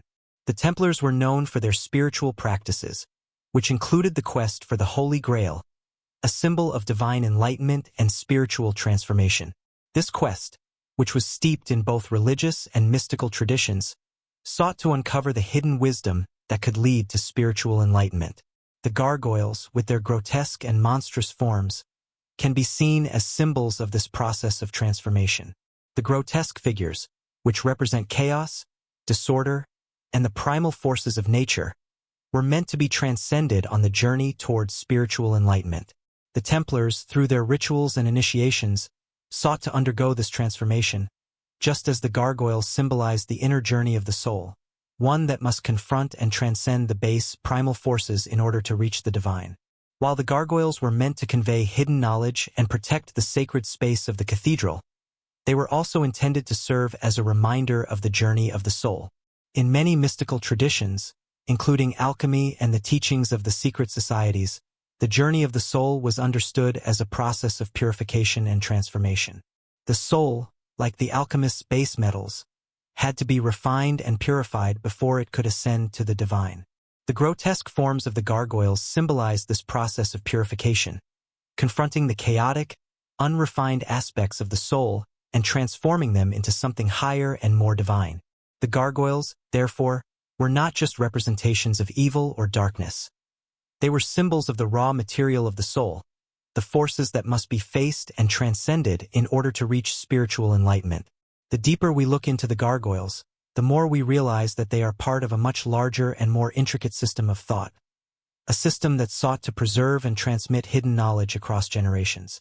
The builders of the great cathedrals, many of whom were initiates into secret societies and mystical traditions, encoded this knowledge into the very stones of the buildings. The gargoyles, standing high above the cathedral, were both guardians of the sacred space and messengers of ancient wisdom. Their grotesque forms and cryptic symbolism were not meant to be understood by everyone, but by those with the knowledge and the insight to decipher them. They were part of a secret tradition, one that preserved ancient wisdom and transmitted it through the centuries, hidden in plain sight for those who were capable of seeing beyond the surface. The gargoyles, like the cathedrals themselves, were a testament to the enduring power of this hidden knowledge, a reminder that the mysteries of the universe are not always what they seem, and that the answers to life's deepest questions may lie hidden in the most unexpected places. The deeper one delves into the history of gargoyles, the more one begins to unravel a complex web of esoteric knowledge, hidden symbolism, and a profound spiritual connection that transcends their initial, seemingly mundane purpose. While the general public often views gargoyles as little more than decorative features or grotesque carvings meant to ward off evil, there exists a much larger, more intricate purpose behind their existence. Their creation and placement within the great cathedrals of Europe were part of a long-standing tradition of spiritual symbolism and secretive, esoteric knowledge. Far from being mere ornamental sculptures, gargoyles were integral components of a hidden language of stone, an ancient code that spoke to the initiated, conveying messages about the forces at work in the universe and the spiritual journey of mankind. To truly understand the significance of gargoyles, one must first consider the environment in which they were created. The Middle Ages were a time of intense religious and intellectual conflict. Christianity dominated the spiritual landscape, yet beneath the surface, older, more arcane traditions survived, influencing the intellectual elite. The Church, with its vast power and control over knowledge, sought to enforce orthodoxy and suppress heretical ideas. However, the builders and architects of the cathedrals, often part of secret societies or initiates in ancient traditions, encoded hidden knowledge into the very stonework of the buildings. This knowledge was not meant for the masses. It was a form of spiritual encryption, a way to preserve ancient wisdom for future generations while keeping it hidden from the uninitiated. At the core of the gargoyle's significance lies the concept of transformation, an idea that is central to many mystical and alchemical traditions. Alchemy, a practice that seeks the transmutation of base metals into gold, was not just concerned with material transformation, but with the spiritual transformation of the individual. The gargoyles, with their grotesque forms and twisted features, are symbolic of the raw, primal forces of nature. Forces that exist within every individual but must be confronted and transcended in order to achieve enlightenment. These figures, often depicted as part human, part animal hybrids, are not simply representations of evil, but are symbolic of the inner turmoil, fear, and darkness that must be faced during the journey of self-realization. The grotesque nature of the gargoyles should not be seen as a negative or sinister aspect. Instead, it represents the process of confronting and integrating the darker aspects of the self. In alchemical terms, the grotesque can be understood as the prima materia, the raw material that has not yet been purified. This raw material represents the chaotic forces of the universe, the elements that have not yet been transformed into something more divine. The gargoyles embody this raw, unrefined energy, chaos and disorder, but they also carry within them the potential for transformation. They stand as silent witnesses to the process of spiritual purification, reminding those who look upon them that the path to enlightenment is not one of ease, but one of struggle and confrontation with the darkness within. In addition to their role as symbols of transformation, gargoyles were also believed to serve a protective function. They were placed high on cathedrals, often above the doorways or along the rooftops, where they could ward off evil spirits or malevolent forces. The idea of using grotesque or monstrous figures as protectors is not unique to the Christian tradition but is found in many ancient cultures. In ancient Egypt, for example, protective deities in the form of lion-headed or serpent-headed creatures were commonly used in tombs and temples. Similarly, in medieval Europe, the gargoyles were intended to act as guardians, standing vigil over the sacred space and protecting it from the forces of darkness that threatened to intrude. This dual role of the gargoyles, both as symbols of inner spiritual conflict and as protectors of sacred space, speaks to the complex worldview of the medieval period.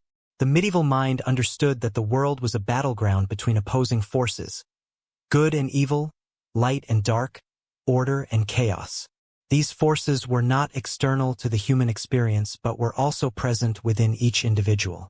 The gargoyles, in their grotesque forms, embodied this duality. They were both protectors of the sacred space and reminders of the forces of chaos that could disrupt the spiritual order. Their presence in the cathedral was a visual representation of the cosmic struggle that existed both in the world and within the human soul. The spiritual symbolism of the gargoyles is also connected to the concept of the tree of life, which was a central motif in both Christian and pre-Christian mysticism. The tree of life represents the interconnectedness of all things, the divine structure of the universe, and the pathway to spiritual enlightenment.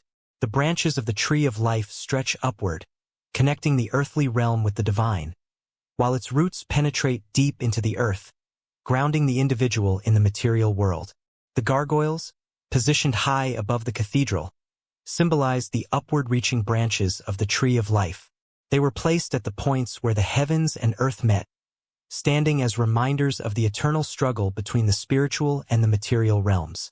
The grotesque forms of the gargoyles also have a connection to the idea of spiritual resurrection. In many alchemical traditions, the process of transformation was seen as a form of death and rebirth. The old self, with all its impurities and flaws, had to die in order for the new, enlightened self to emerge. The gargoyles, with their monstrous and often nightmarish forms, could be seen as representations of the old self, the part of the individual that must be left behind in order to achieve spiritual awakening. Just as the alchemist must burn away the dross to reveal the pure gold, so too must the seeker confront the darkness within and transmute it into spiritual light. The gargoyles, with their grotesque and terrifying appearance, embody the death of the old self and the potential for spiritual resurrection. In the context of medieval Christianity, the gargoyles also functioned as a reminder of the fall from grace and the need for redemption. The medieval worldview was profoundly shaped by the concept of original sin, the belief that humanity had fallen from a state of grace due to the actions of Adam and Eve. The gargoyles, with their monstrous and often grotesque forms, symbolize the consequences of this fall. They are embodiments of the forces of disorder and chaos that entered the world as a result of mankind's disobedience. Yet, they also serve as reminders that redemption is possible through spiritual transformation. The grotesque figures of the gargoyles are not permanent fixtures of evil. They are symbols of the forces that must be confronted and transcended in order to regain a state of grace and divine favor. It is important to note that the gargoyles were not just created for the elite or for the initiated. They were visible to all who entered the cathedral. However, their true meaning was not immediately accessible to the general public. In this sense, the gargoyles acted as a form of spiritual instruction, presenting the mysteries of the universe in a form that was visually striking but also difficult to understand without the proper context. To the average person, the gargoyles might have simply seemed like terrifying monsters, but to those who understood the symbolism, they were much more. They were a visual representation of the spiritual journey, a reminder that the path to enlightenment required confronting the darkness within and transforming it into light. The power of the gargoyles lies in their ability to communicate profound spiritual truths through visual means. In a time when the vast majority of the population was illiterate, the church and its architecture were the primary means of communicating religious and spiritual concepts. The gargoyles, with their grotesque forms, were part of this visual language of the divine. They were designed to provoke thought and contemplation, to inspire awe and fear, and to convey the mysteries of the spiritual world. Through their forms, they communicated the struggle between light and dark, chaos and order, and the ultimate possibility of transformation and redemption.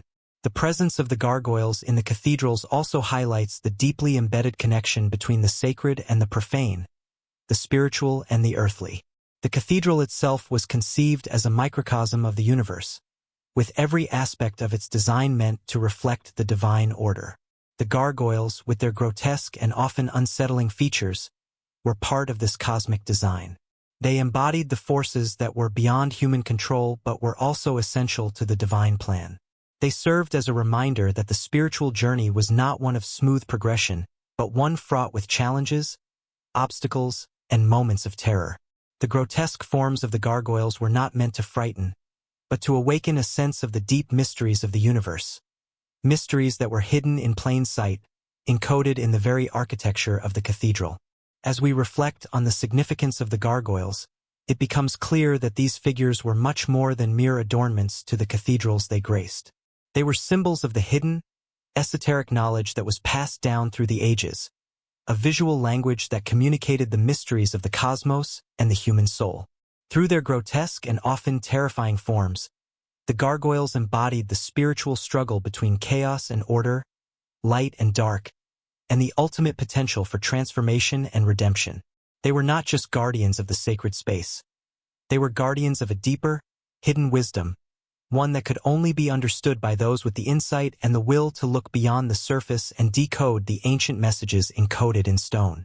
The mystery of the gargoyles deepens when we start to explore their relationship with the forces of nature, as well as the human subconscious.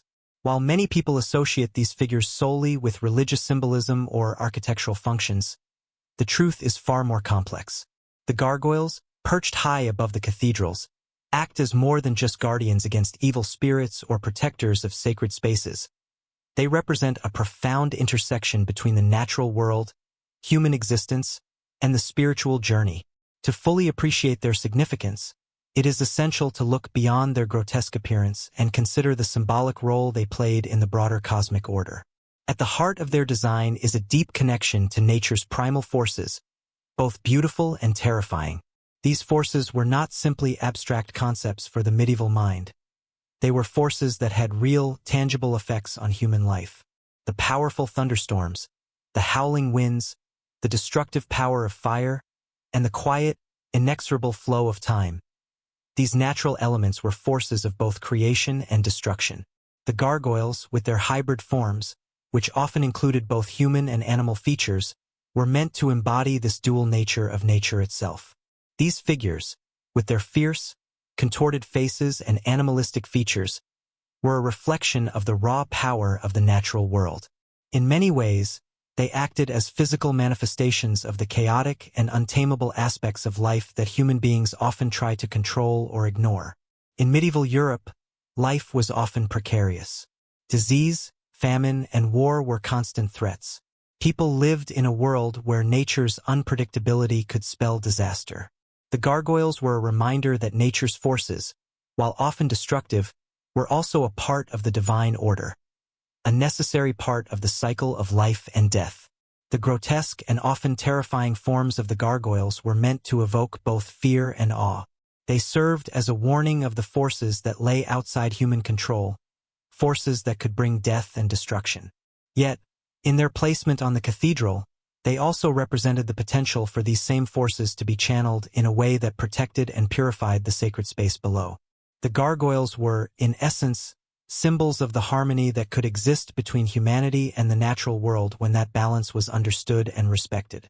The natural world, however, is not just an external environment for human beings. It is also deeply entwined with the human psyche. The medieval mind understood this relationship in ways that modern minds may not fully appreciate. Nature, for them, was not just something to be understood through scientific observation.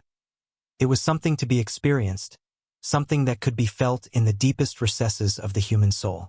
The gargoyles were designed to tap into this deep connection between the human psyche and the natural world. Their twisted, contorted forms were meant to mirror the inner struggles and contradictions of the human soul. By placing these figures on the cathedrals, the builders were creating a link between the external forces of nature and the internal struggles of the human spirit. The gargoyles were not just meant to ward off evil spirits. They were meant to challenge those who saw them to confront their own inner darkness. In this way, the gargoyles serve as metaphors for the human condition itself. The grotesque figures represent the dark, hidden aspects of the self, the parts of the soul that we often try to ignore or repress. Fear, anger, desire, and jealousy.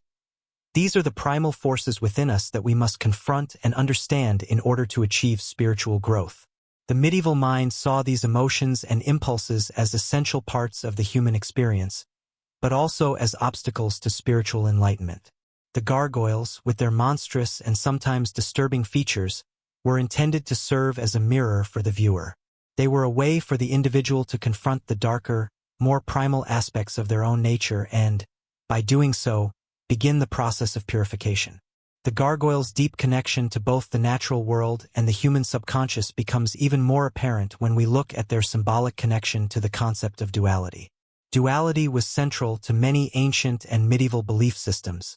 In Christian thought, it was represented by the constant struggle between good and evil, light and darkness. But duality was also represented in nature itself, by the cycle of life and death, the seasons, and the interplay between creation and destruction. The gargoyles, in their grotesque and often hybrid forms, represented this dual nature of existence. They were simultaneously symbols of destruction and guardians of the sacred space, embodiments of chaos and protectors of order. In this sense, the gargoyles were not just representations of evil or disorder. They were also symbols of the eternal balance between these opposing forces. The idea of balance and duality is also reflected in the way the gargoyles were designed and placed within the cathedral. Their twisted, animalistic features often serve as a counterpoint to the serene, symmetrical forms found in the rest of the cathedral's architecture. The delicate stained glass windows, the smooth lines of the stone arches, and the majestic spires of the cathedral all represent the divine order, the higher realms of existence. The gargoyles, perched at the edges of this divine space, were reminders of the lower, chaotic aspects of the world. They acted as a bridge between the sacred and the profane, between the divine and the earthly. In this sense, the gargoyles were a visual representation of the balance that must be maintained between these forces in order to create harmony in the world. But the relationship between the gargoyles and the natural world goes beyond just the symbolism of duality. The gargoyles were also functional figures, serving as waterspouts to direct rainwater away from the cathedral's walls. This practical function connects the gargoyles to the cycles of nature in a more direct way. Water, in many cultures, is seen as a symbol of purification, renewal, and transformation. The rain that falls on the cathedral's roof, guided by the gargoyles, is transformed as it flows away from the building, carrying with it the potential for renewal. In this way, the gargoyles serve as intermediaries between the forces of nature and the sacred space of the cathedral, guiding and directing the flow of energy in a way that preserves the sanctity of the space. The gargoyles' role as waterspouts also serves as a metaphor for the purification process that the soul must undergo. In alchemical and mystical traditions, water is often associated with the process of cleansing, washing away the impurities of the material world in order to make way for spiritual transformation. The gargoyles, by directing rainwater away from the cathedral, are symbolically purging the space of negative energies, allowing only the divine to remain. In this way, the gargoyles are both protectors of the sacred space and symbols of the purification process that each individual must undergo in their own spiritual journey. The gargoyles' connection to nature also extends to their representation of the forces of the animal world. Many of the figures carved into the cathedrals are hybrids, combining human and animal features. These figures symbolize the connection between humanity and the animal kingdom, a connection that was understood by medieval thinkers as both spiritual and physical. The medieval world saw the human being as a microcosm of the larger universe, a reflection of the natural world. The animal features of the gargoyles represent the primal instincts and forces within us, forces that must be tamed and transcended in order to reach spiritual enlightenment. The gargoyles, in their grotesque forms, embody this tension between the civilized, rational mind and the wild, untamed instincts of the animal self. By confronting these figures, the viewer is forced to reckon with their own primal nature and, through that confrontation, begin the process of spiritual transformation. This connection between the human soul and the forces of nature is also reflected in the gargoyles' placement on the cathedral. Positioned high above the ground, the gargoyles stand as watchful sentinels between the earthly realm and the divine heavens. They are perched on the edges of the sacred space, reminding the faithful of the natural forces that lie beyond the cathedral's walls. Their presence, both symbolic and functional, represents the ever-present tension between the human realm and the natural world. The gargoyles stand as guardians, reminding us that the path to spiritual enlightenment requires us to acknowledge and confront the chaotic, unpredictable forces of the world, forces that are both a part of us and a part of the larger cosmic order. As we reflect on the role of the gargoyles in medieval cathedrals, it becomes clear that these figures were far more than just terrifying creatures perched high above the faithful. They were deeply symbolic representations of the natural forces that shape both the world around us and the soul within us. Through their grotesque forms, their connection to the primal instincts of the animal world, and their dual role as protectors and symbols of transformation, the gargoyles serve as reminders of the intricate balance between the sacred and the profane, the divine and the earthly. They invite us to confront the darker aspects of our own nature and, through that confrontation, to embark on the spiritual journey of purification and enlightenment. The gargoyles are not just figures of fear. They are symbols of the potential for growth and transformation that exists within all of us, waiting to be unlocked through the process of spiritual awakening. As we turn our focus toward the hidden knowledge embedded within the gargoyles, we begin to understand how these seemingly grotesque figures were far more than mere adornments on the towering cathedrals of medieval Europe. They were part of a secret and esoteric language, carefully constructed to convey profound spiritual truths to those who had the wisdom to decipher them. These truths were not confined to the physical realm of architecture. They extended deep into the metaphysical, touching upon the mysteries of life, death, the cosmos, and the divine. The cathedrals themselves were spiritual laboratories, and the gargoyles, perched atop the structures, served as living symbols of an esoteric tradition that sought to reveal the hidden nature of reality. In the medieval era, knowledge was not freely available to all. It was guarded, encoded, and often restricted to a select few who had the initiation or means to understand it. The Church, as the dominant spiritual and intellectual authority, sought to control knowledge, ensuring that it was interpreted in ways that upheld its power. But there were those artists, builders, architects, and initiates who maintained ties to ancient traditions and wisdom that predated Christianity. They preserved and transmitted esoteric knowledge through symbolism, much of it hidden in plain sight within the architecture of the cathedrals. The gargoyles were among the most striking and profound symbols of this hidden language. The key to unlocking the mystery of the gargoyles lies in understanding their symbolic role. At the surface level, gargoyles were designed to serve as grotesque waterspouts, directing rainwater away from the cathedral's walls to protect the structure from damage. However, their purpose went far beyond simple functionality. The grotesque nature of the gargoyles, often depicted with distorted faces, animalistic features, or monstrous forms, can be interpreted as a reflection of the forces that the medieval world struggled to understand and control. These forces were not just physical in nature but were symbolic of the inner, psychological, and spiritual forces that drive human existence. By positioning these figures on the cathedrals, high above the ground and often placed at the corners of the buildings, the architects were signaling that these forces were not meant to be fully understood by the general populace. They were positioned at the thresholds of the sacred space, guarding it from external spiritual dangers.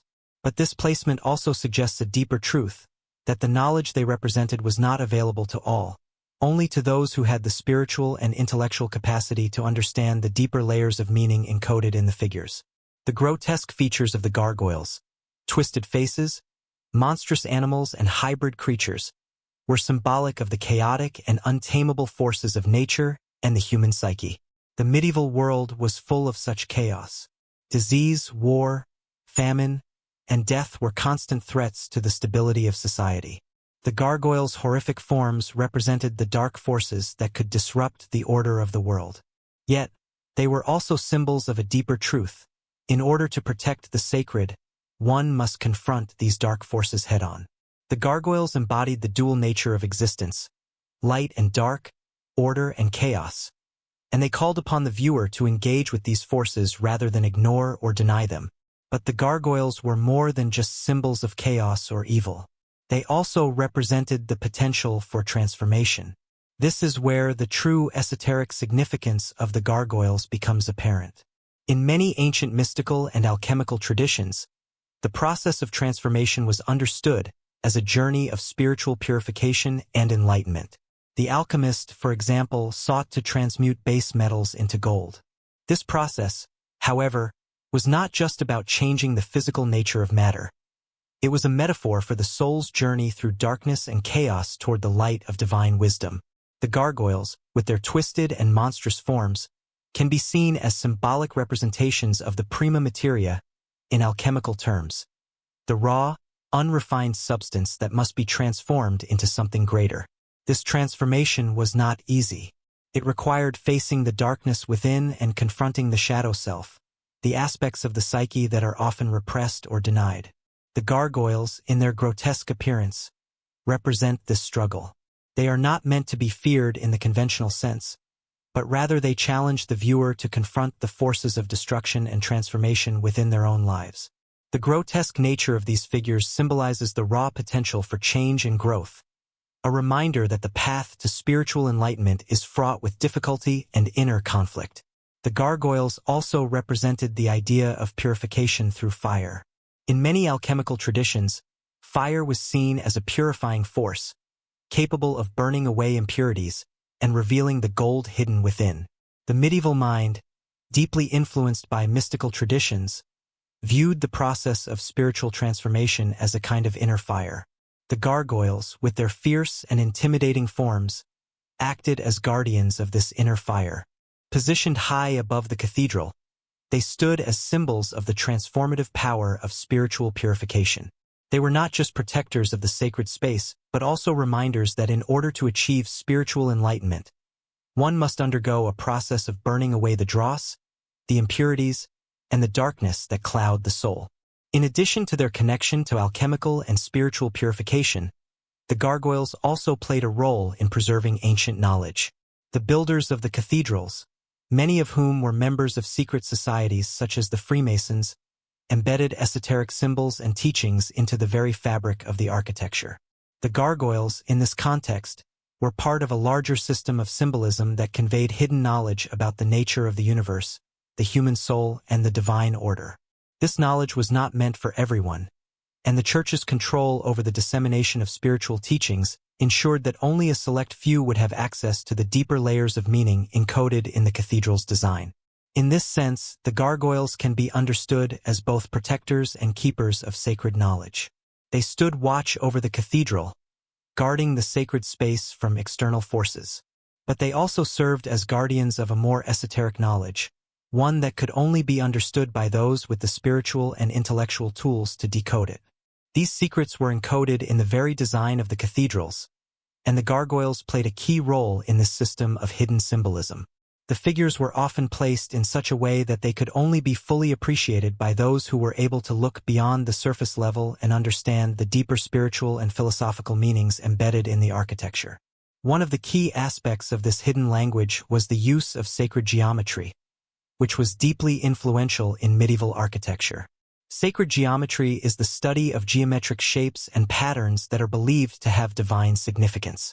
The architects of the cathedrals, many of whom were initiated into esoteric traditions, used sacred geometry to structure the cathedrals in a way that mirrored the cosmic order.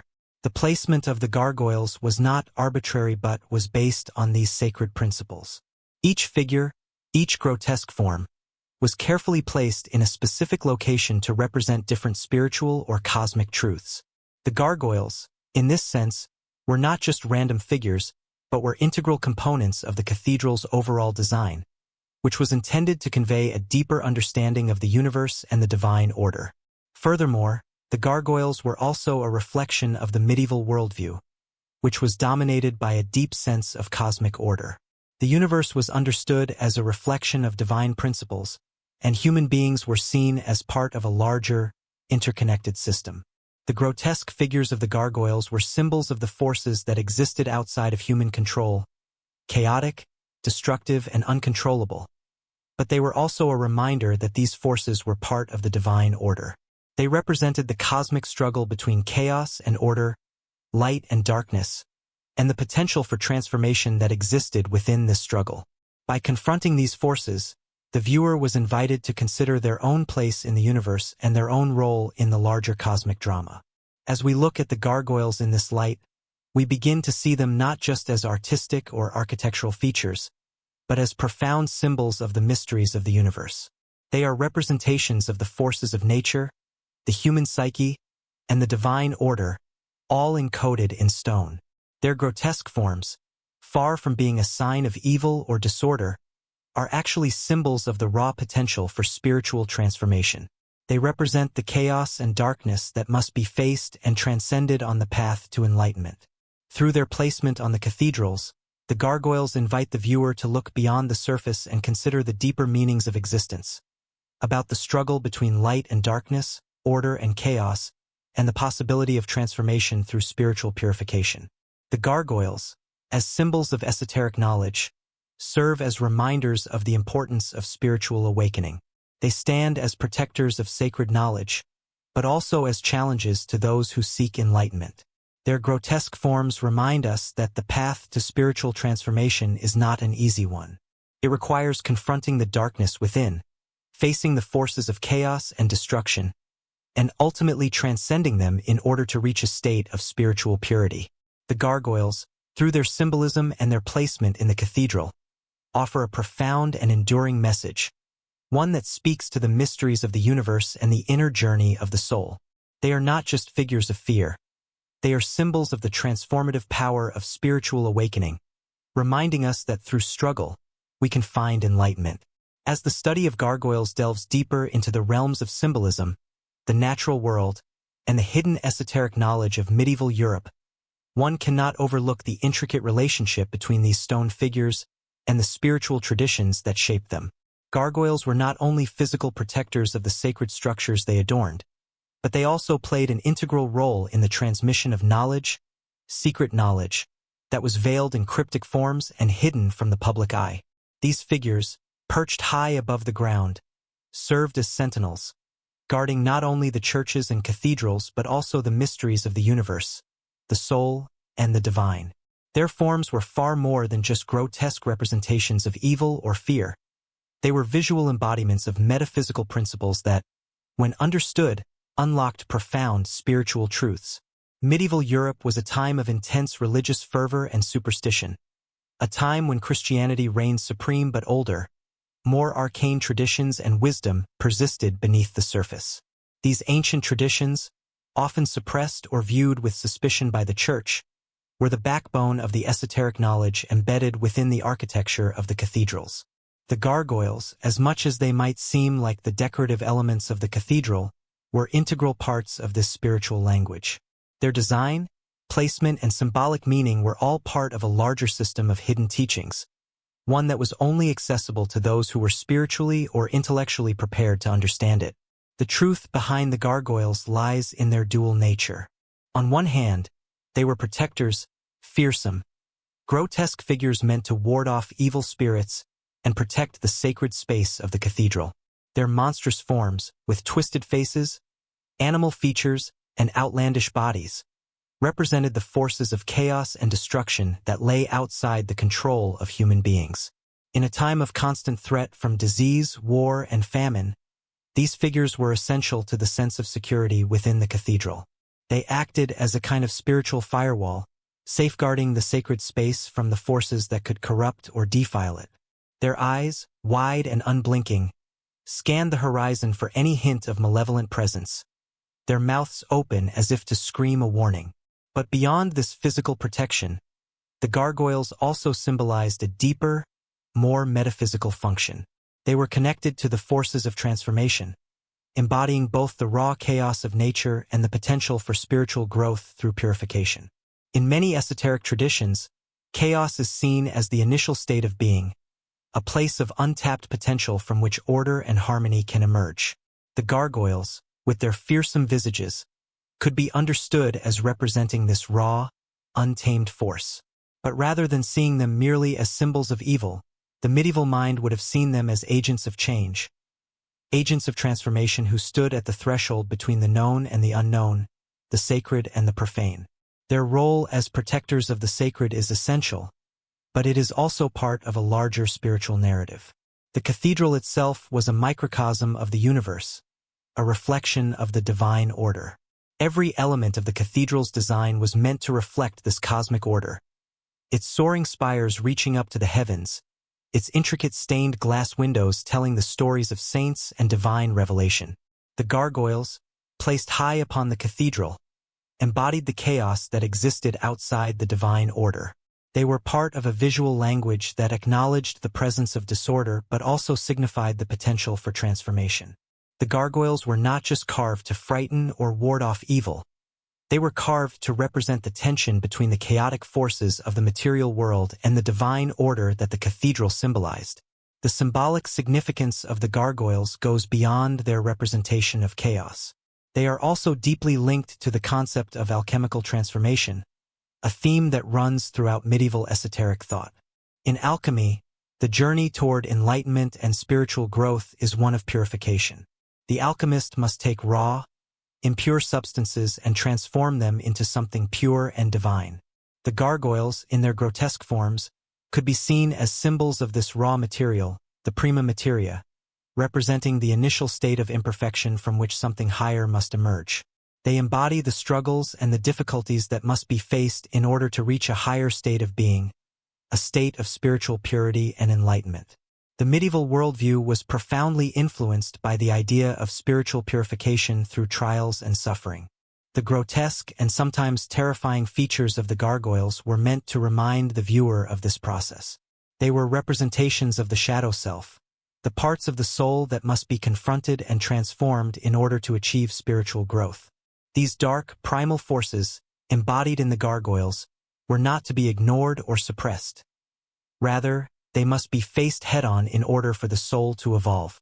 The gargoyles, standing as silent sentinels, watched over the faithful as they entered the cathedral, a visual reminder of the need to confront and transcend the darkness within. Furthermore, the gargoyles' symbolic connection to alchemical transformation extends beyond their grotesque appearance. In alchemical texts, the process of spiritual purification is often described as a kind of death and rebirth. The old self must die in order for the new self to emerge. The gargoyles, with their often monstrous and disturbing forms, represent the death of the old self, the self that is ruled by primal instincts, fear, and ignorance. They stand as symbols of the necessary destruction of the ego and the material world, making way for spiritual awakening and divine illumination. The grotesque and often unsettling forms of the gargoyles are meant to show the ugliness and difficulty of this process of transformation, but they also point toward the possibility of redemption and enlightenment.